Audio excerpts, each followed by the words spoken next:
Boom, baby, we're live. Welcome to Interview with a Man, episode 768. Not as many episodes as my good friend here has cranked out, but we're catching up.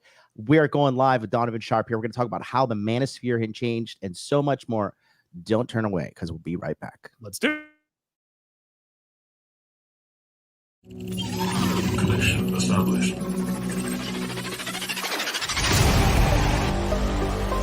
Make money, make muscles, learn game, hold frame. It starts with learning dating, and then you move on to something else to push humanity forward. That is the philosophy of modern life dating.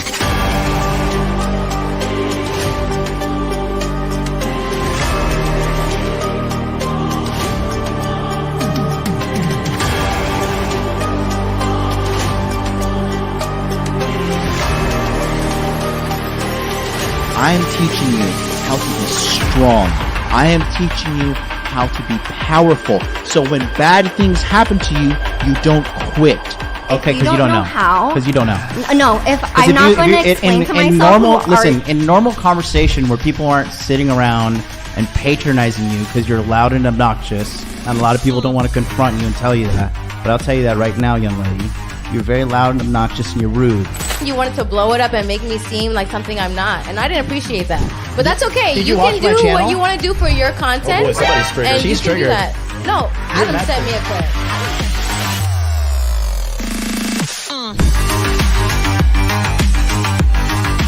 You should want a woman that you can build with. She can build me a sandwich. My man, it's common sense in every other country in the god world, but here you got to get out of god Venn diagram and be like, hey, don't post half-naked photos of yourself because you're gonna attract fucking predators.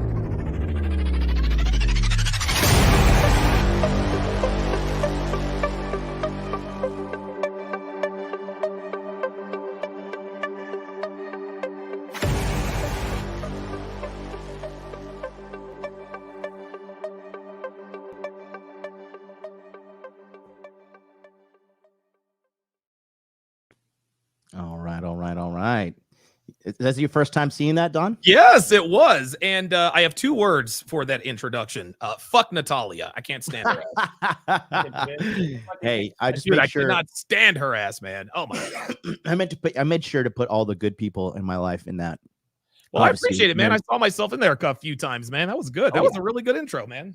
Man, I had a blast with you when we were on Valuetainment money. Like, oh my god, we both just didn't give a shit. I was throwing him back, and I was just like, I don't care. I understand you girls are hot, and everybody in Miami simps for you, but that's not me.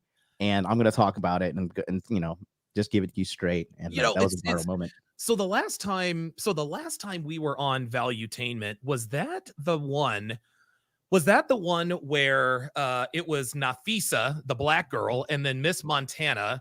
Yep. Yeah, I remember that episode. And then fucking Natalia. Jesus. Yeah. Christ.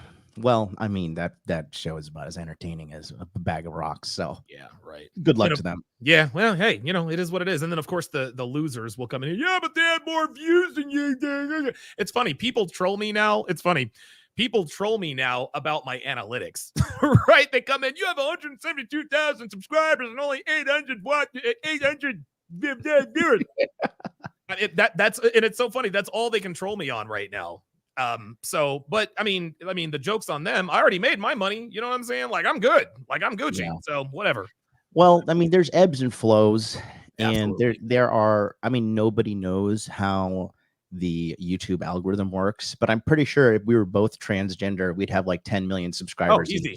All day. All day. You'd have more because you're black and transgender. You'd be way more on the woke scale than brown and transgender. So absolutely, man. Yeah, I mean, yeah, but I think what we need to understand is that in this day and age, giving good advice to men in terms of dating and relationships, that's just not going to. I mean, if we were like a Derek Jackson or a Matthew Hussey or somebody telling women what they want to hear, I mean, we'd both be, hell, I mean, we do well financially, but I'd be a billionaire, man. I'd be a freaking billionaire. I really would. But it is what it is. This is the path we've chosen, and it is what it is. Well, I mean, there's no greatness without struggle. Right? That's right. There's no greatness without adversity. Right. I'm happy with what I've done. I mean, I'm just going to keep on keeping on.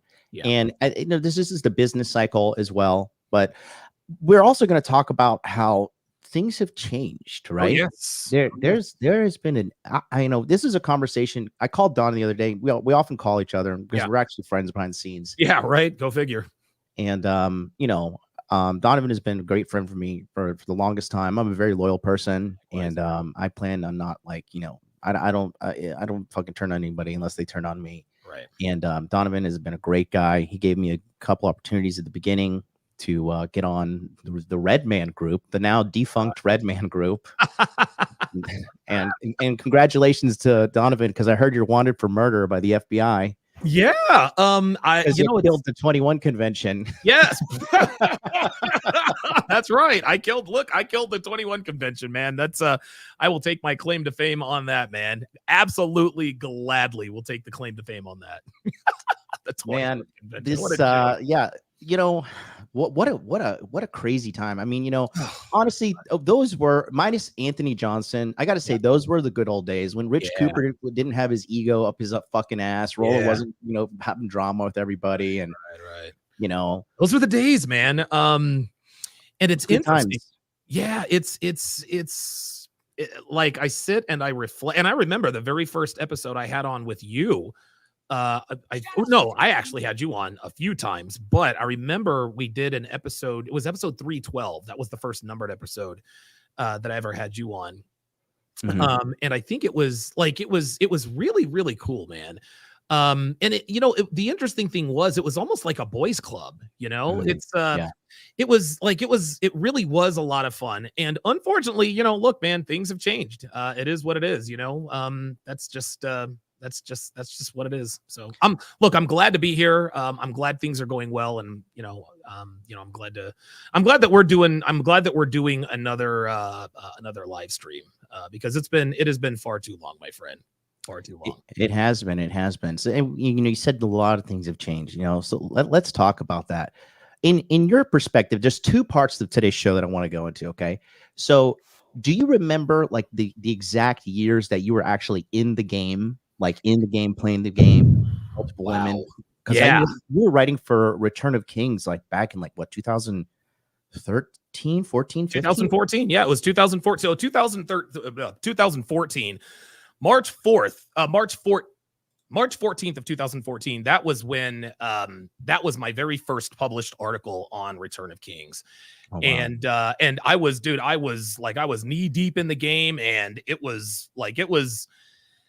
really sort of, and you know, the thing is, John, is I didn't plan on becoming Donovan Sharpe. I never planned on becoming Donovan Sharpe. I just had a story to tell, and I think I'd written a little over 80 articles by that time. And then, of course, I wrote for another website for a little while. But I remember the guy that I wrote for told me, hey, man, like, you know, people, you know, and it was funny because I was doing my first episodes on SoundCloud. It was just an audio episode every Tuesday morning at 8:00. I would release the live episodes. And then a guy I was working with is like, hey, man, you have more credibility when people actually know what you look like. So that's what I did. I jumped on YouTube, and the rest is history. So yeah. So I've been in the Manosphere for 10 years. I've been in the Manosphere for 10 years, man. Wow. I'm gonna make some notes. Okay, so you started, actually, Donovan Sharpe was born in 2014, but obviously you were in the field at that time, as well as you know, starting your brand. So when were you in the game? Like, when were you like, okay, you know, I'm officially, like, I'm dating multiple women? Yeah, because I know you were married a couple times. Yep. And then you got out of that. Yep. And then you hung up your gloves. At what year was that? What age was that? So I started in the game. So I landed in Vegas on July the 1st of 2010. I discovered the Manosphere a little over a month later. It took me maybe 3 months to get to really sort of work up the courage to go and actually start talking to girls. And so I was in the game from 2010 right up until 2017. So I was in the game, you know, running through hoes. And then, of course, I met Devin, and that's so really I turned in my player card 7 years ago, actually. Yeah. So I've been out of the game for quite a while, and it's a good life, man. It's a really good life, man. And I think I've probably said this. I've said this before. It was a lot of fun. It was really a lot of fun. God almighty. It really was a lot of fun, living the single life, et cetera, et cetera. Mhm. And I tell guys all the time, it was a magic carpet ride, but my life is so much better now that I have someone to share it with. And don't get me wrong, guys, being successful and all that other stuff, all of that is great. And I had a great time and I wouldn't trade it for the world.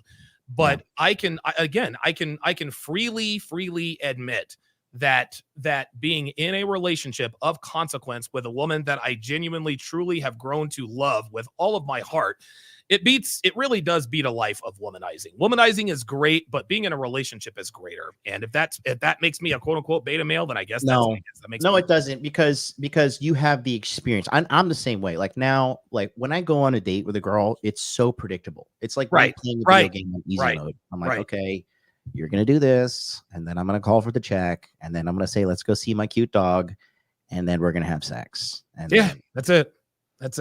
Because you Rinse and become. repeat. I think you just become so good at it that it does eventually become boring. And then it's honestly, who else really brought this to my attention, who I really didn't expect him to bring this to my attention, was Brandon Carter.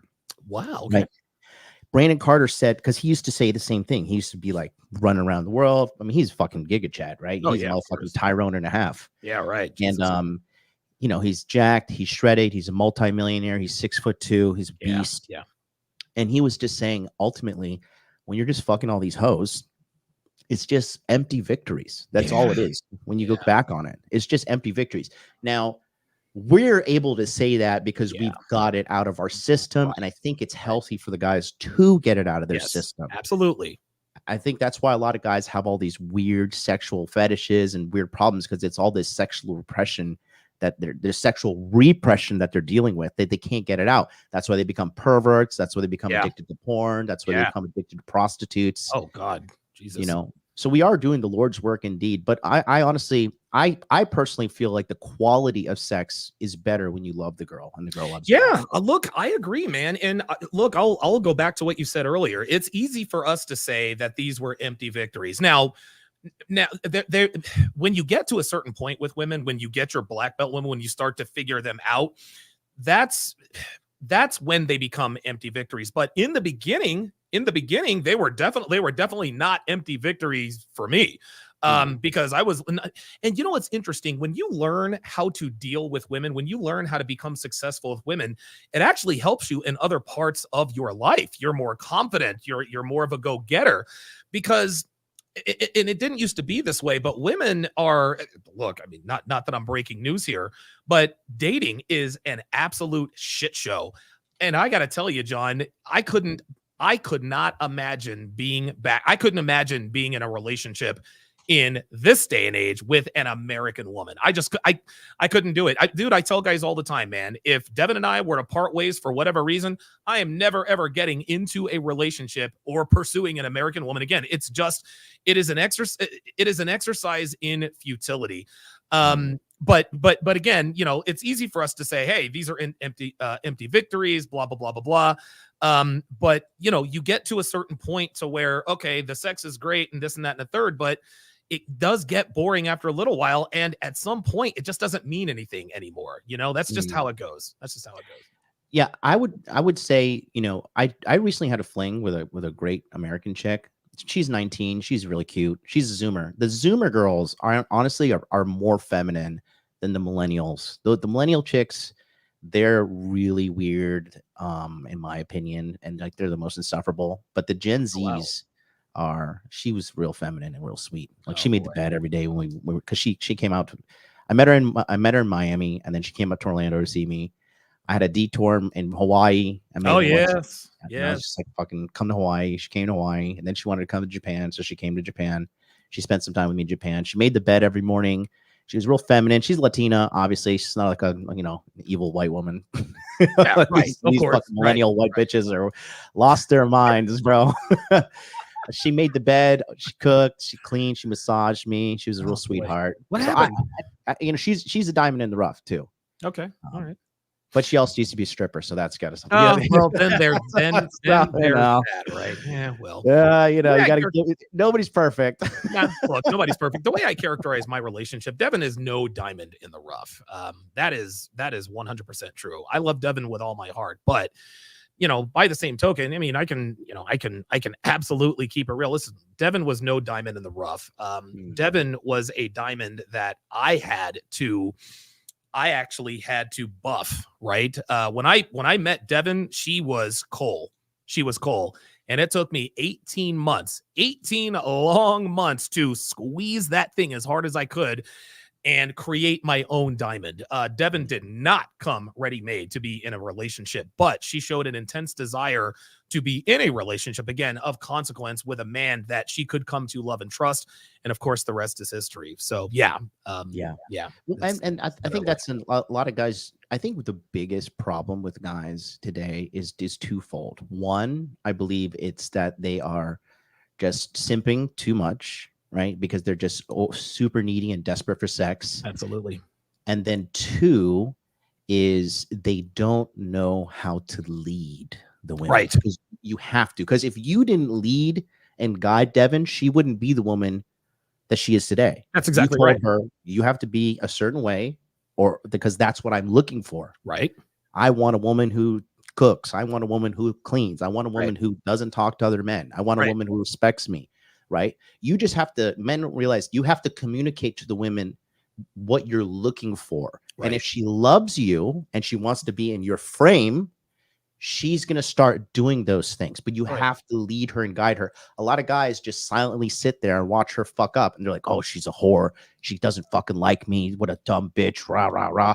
Right. It's like, no, they need leadership. They need guidance. And when they love you, they want to be who you want them to be. That's exactly right. And I want guys to understand that you can't make a woman do anything. You can't control her. You can't tell her what to do, nor should you want to tell her what to do.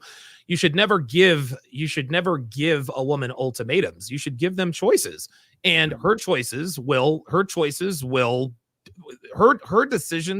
in terms of you will show you whether or not she likes you. And so and again, I talk about this all the time on my own channel.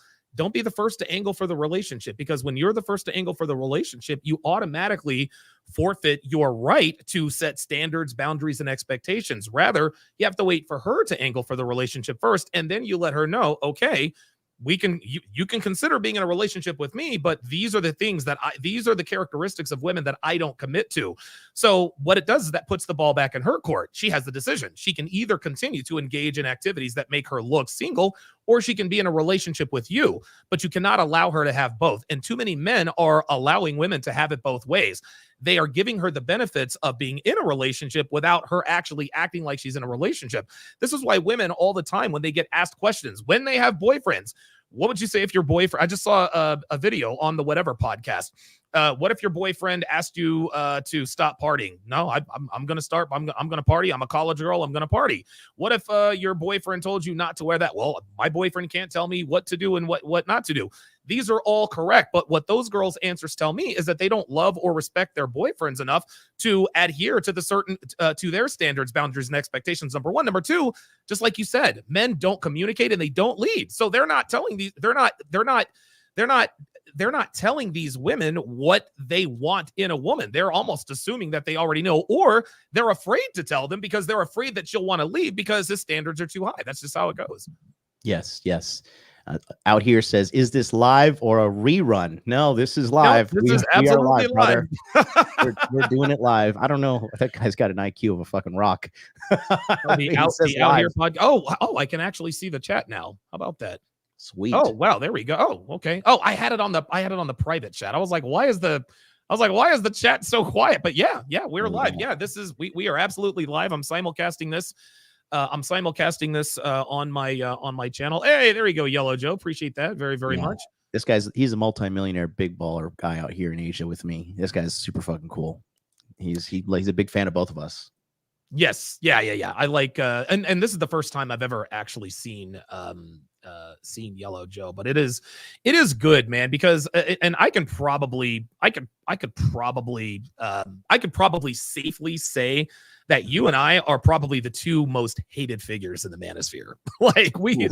Dude, people look, man, people do not they do not fucking like us, man.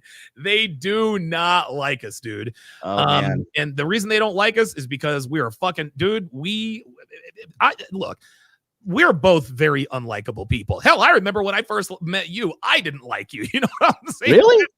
Well, I liked you, but Devin, she hated you. It's so funny. She hated you. Oh my God, dude. She fucking hated you. But what did she hate about me? She what did she say? She said the same things that people say about me. God, this was years ago. For whatever reason, Dev, breaking my heart. Remember, but no. Listen. She is all in on MLD now. She likes MLD because I think you and I are very similar in a lot of ways, and I think that's probably one of the many reasons why we get along. But she probably saw a lot of myself in you. That's just kind of how it goes. This guy King Solomon says this man is talking too much. Yeah, that's what I do, bro. This is why I have a podcast, and if you don't like it, you can tune in somewhere else. There it is. This man, hey, this man is talking too much. Hey, this is why I have a podcast, bro. And these are the kinds of comments I'm talking about. This man is talking too much. What did you expect to tune in and listen to this? Yeah, I mean, the thing is, I believe the thing with me is I don't have a filter, right? Oh, good. And I'm extremely real. And it's funny when people meet me at my meetups and they meet me in the real life, they're like, "Oh my God, so you're like this in real life too?" Yes. Like a lot of people think I'm putting on an act. Yes, right. They think it's like a thing for YouTube. I'm like, no, this is just who I am. But at the end of the day, I'm all about results. Okay. And I'm sorry if you are too weak to handle the truth, but I'm about results. And I have a fucking stellar track record with my business, with my clients, and my personal life. I mean, I'm the fucking $10 million man over here. I helped start Fresh and Fit. Hell if yeah. There's no Fresh and Fit. There's no fucking whatever podcast. If there's no whatever podcast, there's no Just Pearly Things. If there's none of those things, there's no Andrew Tate to go on the Fresh and Fit podcast to fucking take over the world. There you go. If they don't have that. They don't have Access Vegas with Rolo. I helped Richard Cooper. Richard Cooper didn't even know how to send an email before he met me. I had to help him. I helped Richard Cooper learn how to type. I helped him learn how to sell online. Did you potty train him too? Yeah, so I know who I am, and hey, guess what? This is just who I am, and I'm not going to sit around and hate myself because other people don't like me. I'm very secure in myself, and I'm very secure in what I do, and I just know that I'm putting my best foot forward. And a lot of people, they just could I nerf my message? Yeah, but I don't want to. No, I don't want to. I'm just not made that way, man. I'm not made that way. I think a lot, and listen, a lot of the hate that comes our way, I'm not going to sit here and cap like I don't know that a lot of it is self-inflicted. I'm a braggadocious motherfucker, man. I like to brag about my success. I like to brag about my woman. I like to brag about my relationship. I like to brag about my money. I like to brag about my house. Listen, is that a quality that is endearing to a lot of people? No, people don't like braggadocious individuals, but this is just who the fuck I am. So, at this point, you can take us or leave us. I think that, listen, and I will say this, we can talk all we want to, and we'll get into how the manosphere has changed, but I think I speak for you also when I say this. As much as we talk about how much we have done for the manosphere, I need the audience to know that, at least as far as I'm concerned, we owe you guys we owe you guys an unpayable debt. We really, really do. Honestly, people, we talk all the time about how we've helped the manosphere. You guys help us too, man. Without you guys, we're not living the lives we live here, man. You know what I'm saying? We talk about the money and the houses and the cars and the women. None of this is possible without you guys. Yes, we had to put in the work, but you guys had to tune in. I mean, for a while we were both sort of just talking into the internet abyss. 5 viewers, 7 viewers. We kept our nose to the grindstone, but you know, to the guys who support us, and I mean really, really support us through the thick, the thin, the rumors, the lies, the hit pieces. We really, really do appreciate you guys, because again, without you guys, we are not here. That's for sure. Yeah, and another thing is this too. When it comes to the criticism, honestly, I have met some of these critics in real life. I've physically confronted one of these critics. Oh my God, And dude, I'm gonna whip out my dick and start jerking off, because I would absolutely love to confront one of my critics.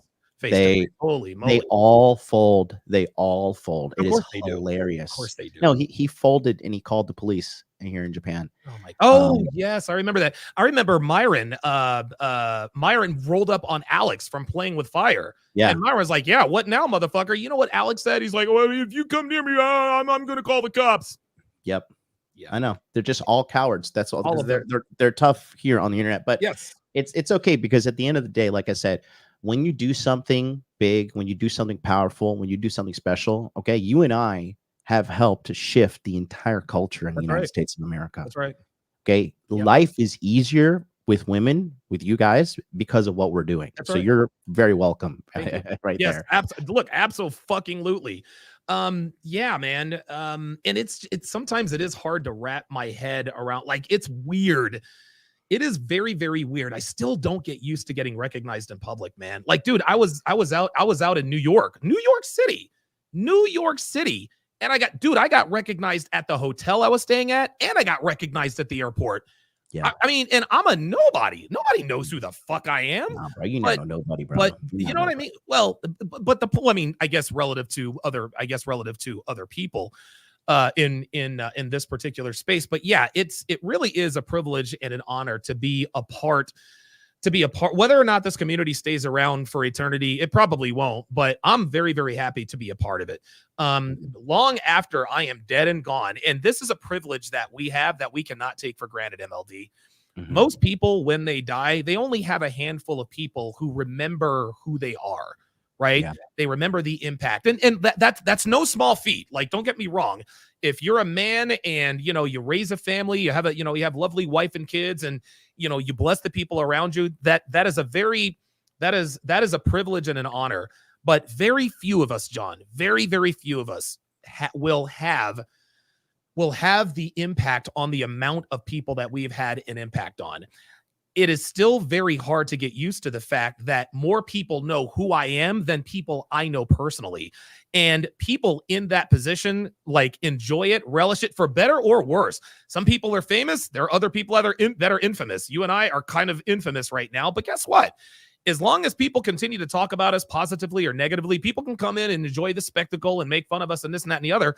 But it increases our profile for better or worse. And if it means one person, you know, coming to troll my channel, you know, just to talk shit because they just came from some other, you know, somebody else's YouTube channel, and they see a video that maybe catches their eye, who knows, man? Maybe at that point I have a chance to maybe influence that person. So I consider myself to be incredibly lucky. And you know, and again, it's to be in this position, to be able to have an impact on men's lives and be financially rewarded for it. That's something I'd never take for granted. Yeah. I mean, speaking of being recognized, like when I set out and I launched Body Language Mastery in 2019, I got on my hands and knees and I prayed to God, and I was like, wow. God, just please, I just need to make $6,000. That would change my life. I'm dead ass, bro. I am dead ass. And I was like, God, I just beg you. I was praying. I was like, please, Lord, like, I'm sorry for being such a shitty sinner. I'm sorry for being such a shitty person. God, I really need some help right now. And, you know, I just never, I mean, Ben Shapiro was talking about me when I went on the show with Bangs, you know, like wow. I was invited everywhere because I was just keeping it real. Like, you know, a lot of people said I shouldn't have called her a bitch and it was a bad look and blah, blah, blah. But honestly, I was just being me. I was just being myself. Yeah. That was just a knee-jerk reaction to like a rude girl. And I just didn't realize the impact that it would have because it was such a positive impact. I have been, and I'm not trying to like, I'm just, you know, I'm not trying to one up you. I'm just trying to just share. No, I'm with you. But like, you know, everywhere in the world, I went to the Philippines and I went on this small little rinky-dink piece of shit bus to get to my fucking resort. And a girl was like, "Oh my God, I saw you on Just Pearly Things." And then in the hotel in this same little island. I was on the most remote beach in the Palawan, El Nido, Palawan, Philippines. An Australian investment banker walked up to me. He's like, "Hey, I saw you. You're doing a great job." How about that, man? The other day, I was in Koreatown, right? In Tokyo. I was in Koreatown in like a back alley, going to like a sketch love hotel to meet a girl. I'm standing out in front of this love hotel, and this young, good-looking, like light-skinned black guy stops. He's like, "Hey, MLD." I was like, "Jesus fucking Christ, bro! I got no fucking privacy. I can't even get my smut out without people running up on me." You know. But I quickly exchanged Instagrams. I was like, "Yo, bro, like this girl's coming, bro. Give me your Instagram. We'll have some lunch later. I promise." So I'm gonna go link up with him later. But you know, despite all the digital hate, and let me ask you something, because we get a lot of digital hate. Have you ever had somebody come up to you in real life and like, "Fuck you, I hate you"? No, I hate never. your shit. Never. Right? Me too. Yeah, I have never, and and that's the interesting thing about this is digital hate, and I actually had to learn this for myself a long time ago. But digital hate is always so much. It always looks and sometimes feels so much more than it is, because everybody's on the internet. But most people on the internet don't act like they do on the internet in real life. This is why when you run up on somebody and they recognize you, they never say "fuck you," blah blah blah. It's because like, let's just say, for example, let's just say you were to run into one of your, I was to run into one of my critics. I know them, they know me, right? That would be a very short conversation, but of course we never see them. Of course we never see them in public. But the point is, and I think you make a very, very good point, is we do get a lot of digital hate, but everyone we actually meet in real life, they thank us. They take pictures with us. They shake our hands. They talk about the positive, the positive impact that we've had in their lives. And I think, to me, that's worth it. To me, that is worth it. It's things like that keeps me coming back every single time. That's just the way it is for me. No, I mean, and that's what I set out to do, because I grew up without a father, and when you grow up without a father, you constantly question your masculinity because you just don't have a reference point. Of course. And it was a very tough time growing up. It was very hard, to top it off. We were poor. I was raised in a single mother household. My mom's from the Caribbean, so she beat the fuck out of me on a regular basis. Of course. So it was tough. It was a tough childhood growing up. Yes, it was. But I remember that pain, and I remember the suffering, and I remember the hopelessness and despair that I often found. And thank God, because I found an online mentor. He was actually an old school black guy named Player Supreme, and he coached me, and he was like a father figure to me, quite frankly.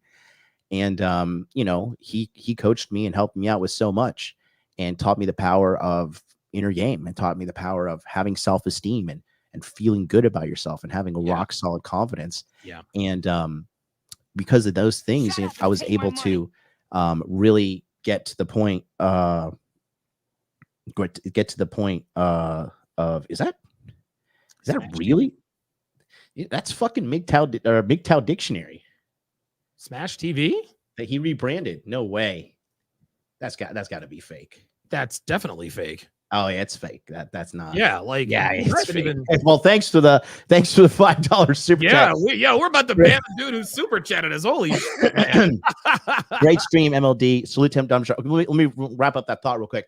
But the reason I set out, because I came from a place of not knowing anything, and not knowing how to be cool, not knowing how to fashion, not knowing how to dress, not knowing how to talk to girls, not knowing how to properly fuck a girl. Like when I go to my mom, like, "Hey mom, I'm busting nuts too early. Like, how can I fucking, mom, this bitch is leaving me on red. What should I do?" Right. So,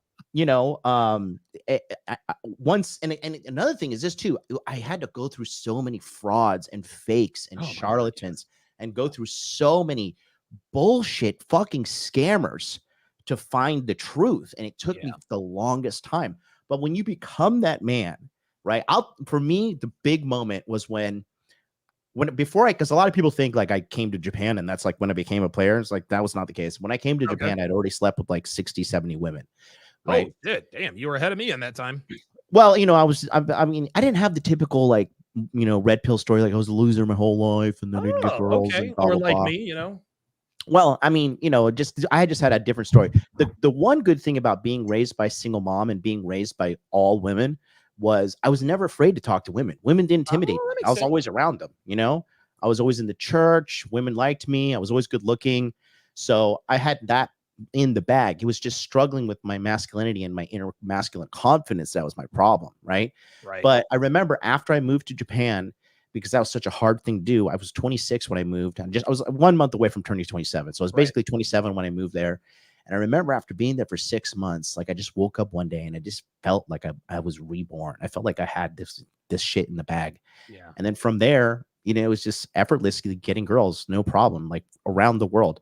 You know, a lot of people criticize me and say, you know, you couldn't succeed in American dating. So you went to Japan where it's easier. Like, oh, great. So I went to a country where 90% of the women don't speak my language. Yeah. And, because that was easy. Jeez, and that Christ. makes it easier for you. I was like, got it. Well, you know what? Put it to you this way. Let's just say that everyone in Japan was fluent in English. And it was easier. What? So what are you going to give me extra credit for doing it the hard way? Like, seriously? No, man. You have to get in where you fit in. You made a conscious choice to move to another country for a lot of different reasons. One of the most important reasons is the deplorable quality of American women. And you get hate either way, because if you're good with American women, they say, okay, you're good with sluts. But then if you go overseas to Ukraine or the Philippines, they say you're not a MGTOW, you were sent your own way. Look, man, do whatever makes you happy. Do really whatever floats your boat. Because at the end of the day, John, you did what most men are unwilling or unable to do. You are an American citizen. You decided to pick up and move to a country. Dude, honestly, I think that, if I'm not mistaken, I think behind English, Japanese, I think, is the second most difficult language to learn, if not number one. You move to another country with 27 freaking alphabets, and you're a white guy, dude. They hate white guys in Japan, especially assholes like you. And you still made it work. So yeah, dude, I would go far. I'm not so much of an asshole in real life, but I mean, they do. I will say, I'm more brown than I am white out here, and there is a lot. I will say though, there is a lot of white worship in Asia, though. There is. If you're white, look, bro, fucking Charlie from Cultivate Crypto got a hot wife. Okay. Yeah, that's true. That's true. That is. So, you know, he had a hot wife before they got divorced, but you know, there is to a degree white worship, but it is harder out here. Like, a lot of people just think it's so, you just come out here and it's easy as cake, and it's not. Yeah. But the point I'm trying to make is, you know, it took me a long time to become, and then also I always felt insecure about myself, and I always felt like I was just not as the best player possible. Yeah. I thought everybody can do what I could do. I thought everybody could read body language. I thought everybody was great at sales. I thought everybody was confident. I thought everybody knew how to fight. You know, I always was, because when you have low self-esteem, you think everybody's better than you no matter what, right? Right. And I just slowly, surely found out as I coached, like, I mean, I'm a diamond in the rough, and it was my duty to be up on this platform, helping as many people, no matter what. If I have 25 live stream viewers or 2,500, it didn't matter, because that's what I set out to do with my life. And I know I'm doing what God told me to do with my life. And I have not a single regret about anything in my life. I know that I am on the path that was set before me. And that's why I'm having so success, because I'm fulfilling my destiny like Thanos. So, well, I'm not the most religious guy. I'm not the most religious guy, but I know that this is what I'm supposed to be doing. I love what I do. I absolutely love my life. I mean, it's funny, man. Sometimes Devin and I will just be walking around the house, and I'll just be like, dude, like, every once in a while, I'll just be like, I love my life, man. Like, I really, really do. And we worked hard for it. We worked very, very, very hard to achieve what we have achieved. And, you know, really to do it in this particular community, to do it in this part of the internet, it's not easy to do. It is very, very difficult to make it as a content creator, consistent content creator, specifically in the Manosphere, because of course where we live and the way times have changed, et cetera. But we are one of the lucky few who have managed to break through and, you know, carve out a really good life for ourselves. Me, you, Rolo, Rich, Troy. Yep. Ryan Stone, Yep. and Paul from Apex Mindset, Yeah. I would say we were the initial pioneers on Rule Zero who pushed the message forward. I think you were a huge part of that. I think the reason why you always hear people say she's not yours, it's just your turn. That's because of you, man. Yeah. You were the one that made that popular. And you are what a lot of people don't realize is you are like a gateway of success for a lot of people. Yeah. Me, I came through you. Pearl came through you. Kevin Samuels came through you. Myron Gaines came through you. Yeah. Like a lot of people don't give you that credit. And that credit is absolutely due because you were so consistent in putting out consistently good content as well. And you have a strong fan base. And I mean, I think I don't give a fuck what anybody says about you, man, because a lot of these people, they're leftists, and the leftists, all they can do is lie and smear, because if you go toe to toe with the truth, they lose every time. If you look at their personal lives, look at Molestiny, right? He got fucking fleeced by his ugly, yellow-toothed, hairy-legged fucking bitch. I couldn't believe how gross she was when I met her in real life. I was like, this is what the internet's simping over? Yeah, this fucking bitch. I've never. Let me just diverge here for just a little bit.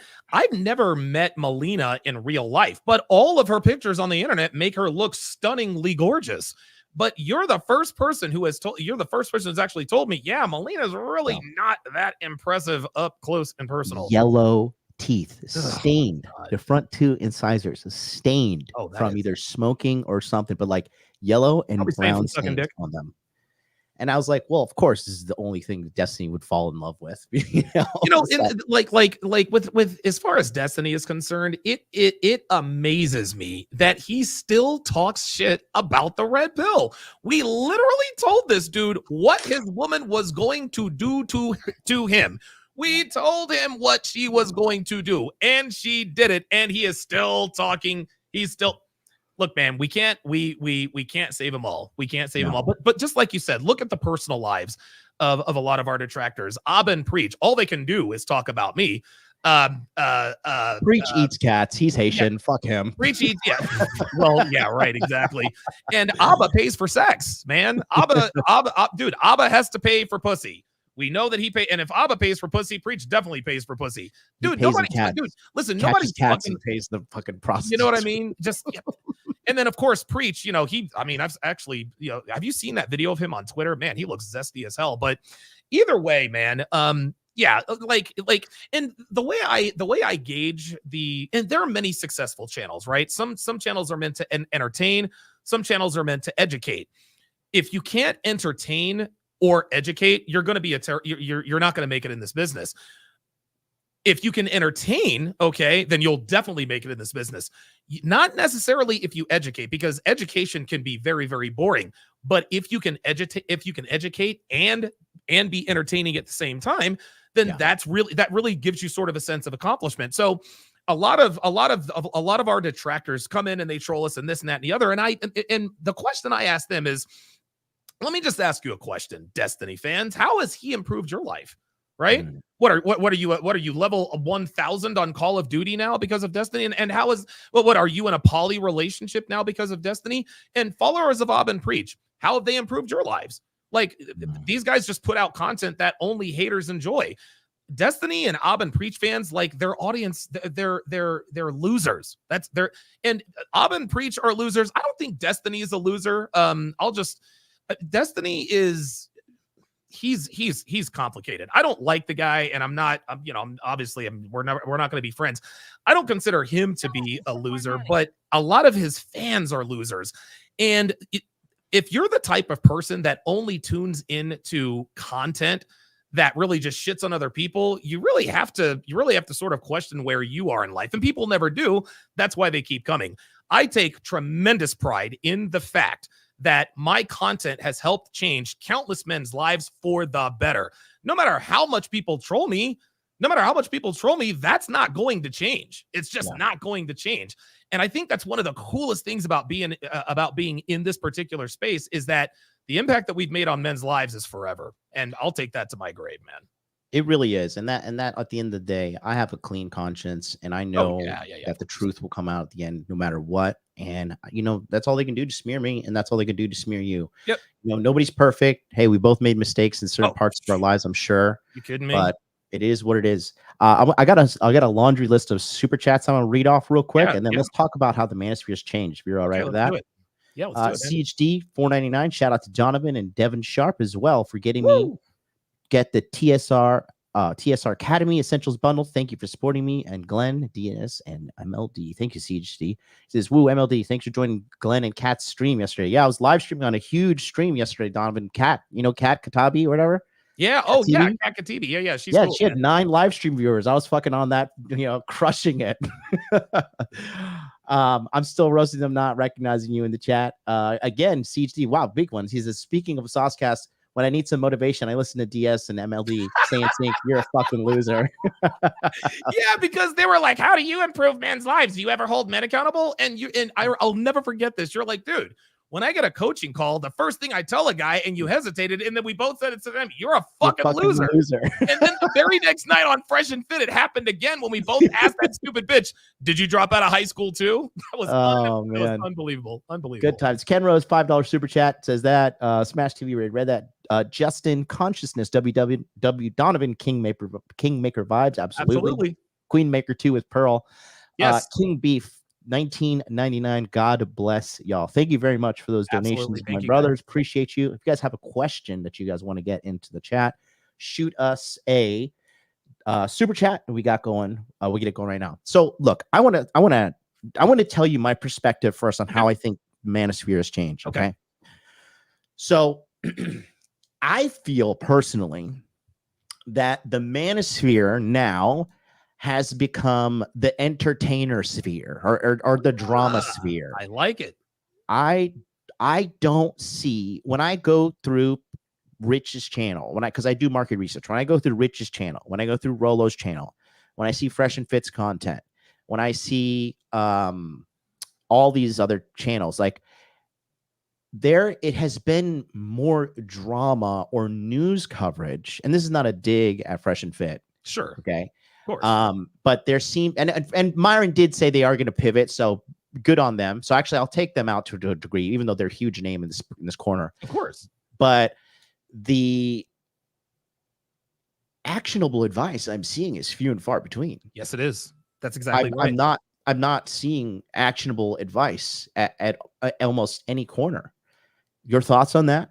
Yeah, you're 100% right, man. I think the main way that the Manosphere has changed, there are a couple of things. Number one, we have a lot of guys in the space that are just bad for the space.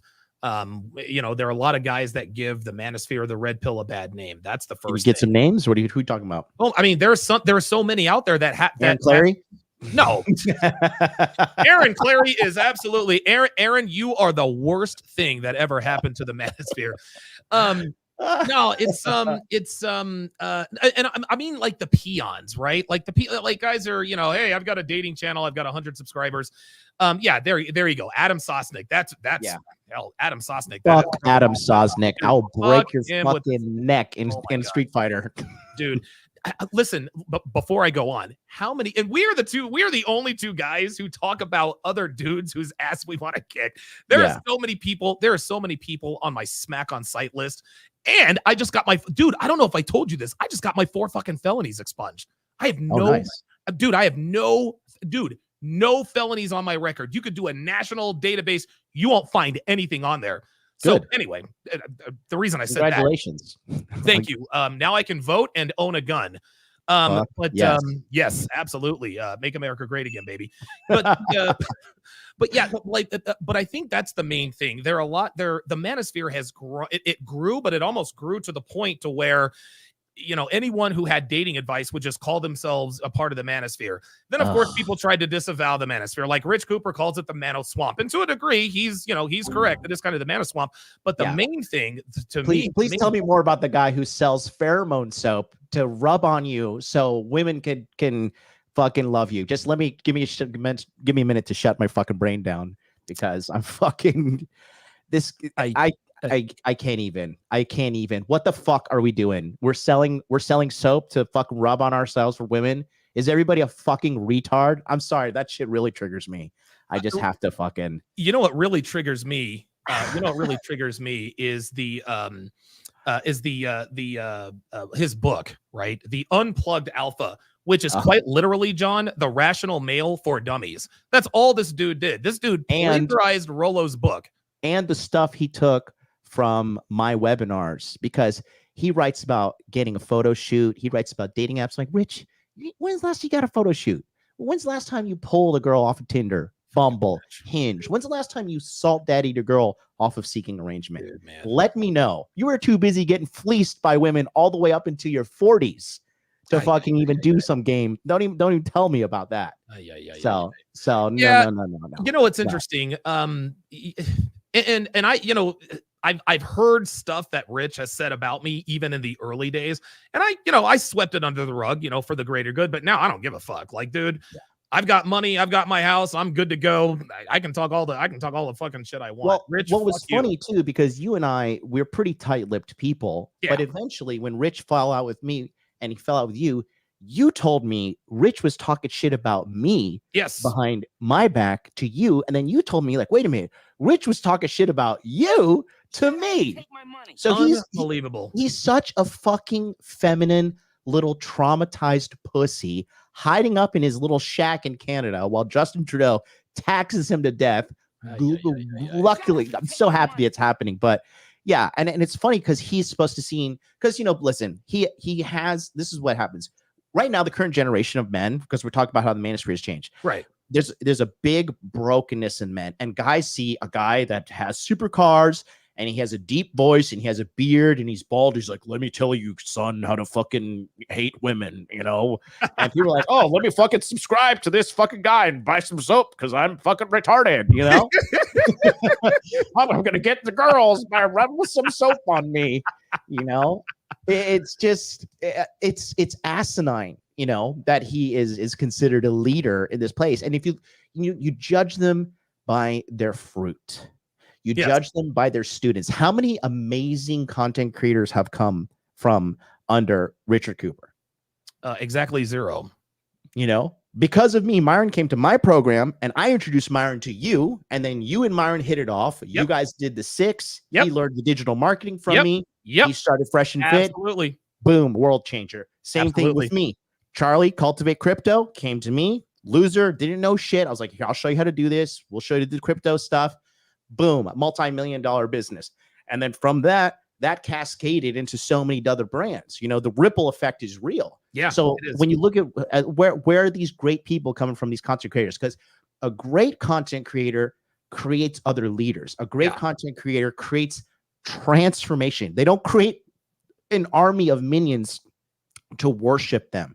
That's not how we change the world. We change the world by creating strong men who can eventually get out from under your tutelage and go do their own thing. That's why I say at the beginning of my show, the philosophy of modern life dating is to learn dating, master it, and move on, like you have done, I'm doing. And look, you're a multimillionaire. You're fucking living in a fucking $1 million mansion. You're living the fucking dream after coming from terrible situation in your life. Yes. You know, that is the real overcoming that we want to be giving to these guys. That's the real triumph we're trying to pass on to the young men and not all men watching us. You know what I'm saying? Yeah. That is the real measure of a man's tutelage, is his students. Yes. Right. Yes. If you're a teacher and you're running a cram school, or that's a Japanese thing. If you're running like a tutoring center and all your students are coming out and getting D's and F's, you suck, motherfucker. You are a bad teacher. So that's just, you know, sorry, I'm passionate about that. But I mean, that makes me so fucking angry because, you know, that's a big problem in what's happening right now. But it's a testimony that people are just fucking stupid as well to believe that shit so easily. And there are a couple of things. Changing your mindset is always very, very difficult. Number one. It's very, very difficult to change your mindset when you've been raised in a certain way. And, you know, I've said in the past that more people are red pill aware than have ever been before, but only about 5% of people who are red pill aware actually put it into action. They actually live the red pill life. They treat women the way they deserve to be treated, not the way, not the way they think they deserve to be treated. And I think to me that really speaks to our impact. But you said something earlier that a lot of people don't really sort of key in on, and that's our origin stories, right? I don't think we talk enough. That's another thing that's changed about the Manosphere, is that we don't really talk about our origin stories as much. Every once in a while, I'll show a cartoon video, the worst heartbreak of my life, or how I almost got baby trapped, or whatever the case may be. But I think that people have to understand that we were not like, we didn't come out of the womb like this. We had to learn. Dude, John, you had to claw your way out of poverty. I had to claw my way out of an impossibly difficult situation that I put myself in. I'm living at a freaking quasi crack house, borrowing money from my brother to buy an engagement ring to propose to a girl who was getting high on heroin. It was just unbelievable. It's just unbelievable what we have overcome. And I take tremendous pride in the fact that I've been able to build what I've built, despite, all of the setbacks and shortcomings that I have as a person. And I think ultimately that is one of the many things that the red pill is all about, is showing guys how to be resilient. Because dude, we've all fallen on our space in the content space. Dude, Myron and Fresh, they've fallen on their face. They've made mistakes. I've made mistakes. You've made mistakes. But we're here. We're still here. We're still kicking. We're both very successful people. Yes. And we live awesome lives. And I want guys to understand, man, we do not take it for granted by any stretch of the imagination. No. For sure, man. No. I want to read something in the chat, because this guy here, Jared Atkinson, says Rolo called the red pill going mainstream. No, he did not. He was actually constantly saying it's not going to go mainstream. Yes. I was the one. You were the guy who was saying it. And if you look, Myron says it often on his channel, because I can really see the writing on the wall. And that's what I'm going to talk about next here with what I think about what's happening in the Manosphere right now. But going back to that, I just knew that we were reaching critical mass, because too many dudes were getting fleeced. Yeah. Too many dudes were getting taken advantage of. I personally think feminism peaked in 2018. I think 2019 onwards is when things started to turn around, because when they did the whole Star Wars shit, that fucking red pilled a lot of nerds that were happily blue pilled. When they made Luke Skywalker a faggot, that God, really, John, dude, we're on my channel, man. You got to be careful with it. I say that word all the time. Sorry. Oh, Jesus Christ. No, please, by all means. I got you. My bad. I'll keep it clean. God, okay. I'm in a bad place with Donovan Sharpe telling me clean up my language. Oh my God, dude. Oh my God. Go ahead. A British cigarette is what I meant. Anyways, British cigarette. Okay, there you go. Yeah, there you go. But when they did that, and then all the stuff like Lizzo is now coming out to be a terrible person. Oh yeah, they find out Ellen DeGeneres, like this big champion of the women. They find out behind the scenes she's treating everybody like shit, right? It's just we have reached the peak, and now because of us, Donovan, literally, women are literally getting back into the kitchen. The trad wife thing is real. The trad wife thing is absolutely real and making it happen. How about that? And so I was just looking at everything that we have going on right now, and we have absolutely made headwind for sure. And now we have changed. Women are now they're realizing like, oh my God, I need a man. I need somebody to help me out. I need somebody to be in my life. And they're coming around. Why do you think that is? Like, why do you think that why do you think it's changed? Because I would never ever have guessed that, because we are starting to see a little bit of a change right now. We are starting to see, I think you call them Zoomers or Zoomers. Okay. Yeah. Zoomers, whatever the case may be. But yeah, we are starting to have an impact. Like, we are starting to see girls embrace, traditional qualities. Now, it's not happening fast enough, but hey, it's clear that it's clear at this point. Sorry about that. It's clear at this point that it is starting to make an impact. So maybe the Manosphere, for better or worse, really is starting to make an impact. You know what I mean? It is. We have made an impact, and we have absolutely made a positive change. Like I said, if you and I didn't do what we started doing, there is no rule zero. If Right. there's no rule zero, Right. there's no me. If there's no, or excuse me, like, well, yeah, because I was a founding member of Rule Zero, but Yeah, right. then I launched Body Language Mastery. Myron Gaines signed up, and then a bunch of other people signed up too. I didn't even talk about Andrew from the Legal Mindset. I didn't even talk about Ryan from Elevate Cyber. I didn't talk about all these other guys, these content creators with booming brands, all making 6 figures, right? And because of Fresh and Fit, you know, Andrew Tate. Yes. Andrew Tate, it platformed and becomes the biggest, most influential character of our time in regards to red pill content creation, right? Yes. And so that literally changed the world. You know, like, you ever see that Ashton Kutcher movie called The Butterfly Effect? No, I have never seen that, John. I've never seen it, but I know about it. It's Ashton Kutcher and then the big fat guy who's now Jack, who used to be on My Name Is Earl. But I've never seen that movie. Yeah. But basically it talks about how, like, you just make one change in the past and it just has a rippling effect on the future. Yes. And so that's exactly what has happened. And again, feminism is a lie. Okay. Yes. Body positivity is a lie. It is an absolute lie. Female superiority is a lie. Right. Yep. And the only thing that keeps lies going is more lies. Right. And, you know, you just have to keep lying. When you lie, it's an endless lie. You got to do this. You got to do that. You got to do this. You got to do that. And you can't keep up with it because the internet is too fast at fact checking. Yep. You know, that's where they're trying to do censorship now. Censorship is also going to fail. Because it's going to come out with censorship-free platforms because that's what people want. The desire of the human spirit to be free is so strong out there. So like I said, that's where we are now. So going to how the manosphere has changed. So back then there was some, I would say, honestly, I think the majority of advice out there is very bad. Okay. I think that there's not very many game purists out there. I'm a game purist. You are definitely a game purist. Yeah.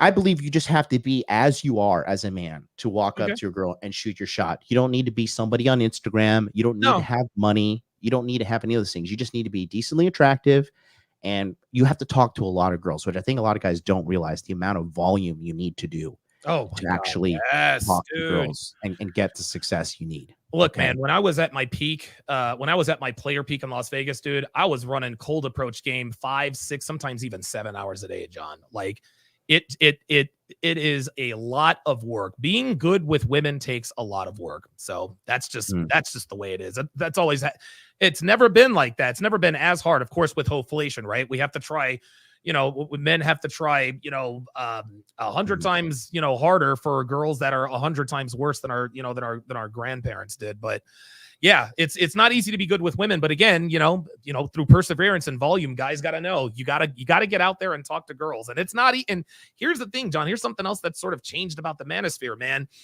I've always been very, very hard on MGTOWs, right? Or guys that just say, you know what, the best way to play the game is to not play it at all. I used to be very, very hard on those guys. Like, I got to tell you something, John. Being out of the game now for 7 years, and now, and I'm always getting stories from people. And of course, dude, how many times have you and I done Fresh and Fit? It's just, I can't imagine. Like, I get it. I'm not saying that I condone it. I'm not saying that I'm not saying that that's the best thing to do if you're a man, is just to give up on dating. But I understand, man, because, dude, we have crossed swords with some impossible fucking bitches on these platforms. And these girls are are a very accurate cross section of modern women. Every once in a while, we'll get someone on one of these shows who appears to have her head on straight. But John, 9.5 times out of 10, it's like we're dealing with these impossible bitches. And so that's one thing that I've changed, that I've noticed the change in myself in terms of the manosphere, is the fact that I'm not as hard on MGTOWs for giving up on dating as I used to be. I get it. Not the right thing to do, but I understand why a lot of guys have checked out. I mean, to a degree, I definitely agree with them, but I also will say, like, that there are good women out there, because I'm going to use an example. How many women did you date and go through before you met Devin? Oh my God, dude. I don't know, John. I don't know. I couldn't tell you. 100 plus bare minimum, right? Oh, dude, I stopped counting. Oh, like as far as girls that I fucked, did I stop counting at 100? Just dates, just like because there's girls you went on dates like I hate this bitch, I don't want to fuck her. Oh Jesus. Okay. Like yeah, I would say probably in the 40s. I've probably been in 40. I've had 40 combinations of serious relationships, marriages, situationships, dates, etc., etc. Yeah, that makes sense. Yeah, so I had to go through quite a few women. I would say. Yeah, I mean, and then of course with my hookup. So yeah, you got to go through, you really do have to experience hundreds of women before you finally meet one. And here's the thing, John, when I met Devin had qualities that I wanted in a woman, but she also had a lot of qualities of modern women. Like I always keep it real. When I first met Devin, she was seeing other guys and I was seeing other girls. You know what I mean? She decided that she wanted to hitch her wagon to me. And that's when I, again, started the training process, and the rest is history. But there were a lot of bad habits that I had to break Devin of before she became right for me. A lot of guys like to say, hey, you know, Donovan, you found a diamond in the rough. No, I did not. I created that diamond in the rough. And this is what a lot of guys have to know and understand. You're not going to find a woman. You are not going to find a woman that's ready-made for a relationship. And this, look, if you don't want to do this, I get it. But these days, if you want to be in a good relationship with at least an American woman that you can love, trust, and respect, you're going to have to teach her how to be your woman. You have to teach her. Because I tell you, it's all women, bro. There are no saints out here, bro. You got there are none. You got to lead them all, bro. You got really if women had it together, they'd be running the world, but they're not. There you go. But they're not. And women wield the most powerful force on the face of the earth, which is female beauty and femininity. Femininity is the most powerful force on earth, John. For sure. The wars have been fought over women. Policies are created, because of women. We create for women. Dude, I remember this one time I was watching, I think it was Letterman, and Andy Samberg was on Letterman, and he asked him, he's like, why did you get into comedy? He says, why do we do anything? He said, girls, this is why we innovate. Femininity causes us to innovate, create, come up with cures for diseases, buildings, infrastructure, all that good stuff. We do this all for access to femininity. We civilized the world so that we could have good relationships with women. But unfortunately, nowadays with men, we have to teach women how to be women. And if you're not the kind of guy who can lead a woman, you're going to really going to struggle, because listen, you were raised without a father. I was raised by a weak father. I didn't know how to lead women. That's why it took me until 47 to finally find one. You know what I mean? So I think that should definitely go without saying. Yeah. Here's one other way. Oh, I'm sorry. Go ahead. I just wanted to go back to your game. So you said 2010 is when you started. Yes. So you were 34 in 2010? I was 32 in 2010. I was 32. Okay. So I was 32. Yeah.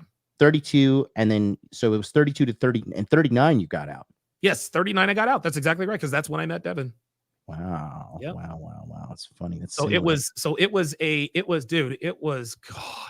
7-year magic carpet ride, man. I probably don't remember half of it, but I learned a lot. Yeah, man. I bumped into a girl the other day. I was like, oh shit, I forgot I had sex with her. Oh, well, see, that's the thing. I didn't have that problem when I was living out in Philly, but there's a real possibility. Like when I go down to Vegas, like I might. Now, of course, the bitches I fuck, I don't know where the fuck they are now, but yeah, it's one of the changes that I've noticed about the Manosphere is that a lot of the guys who got in early, a lot of us, we've grown up, John. I'm in, like, dude, I'm now married. I have a wife. We just bought a house together. I mean, it's like we're sort of moving on from the game.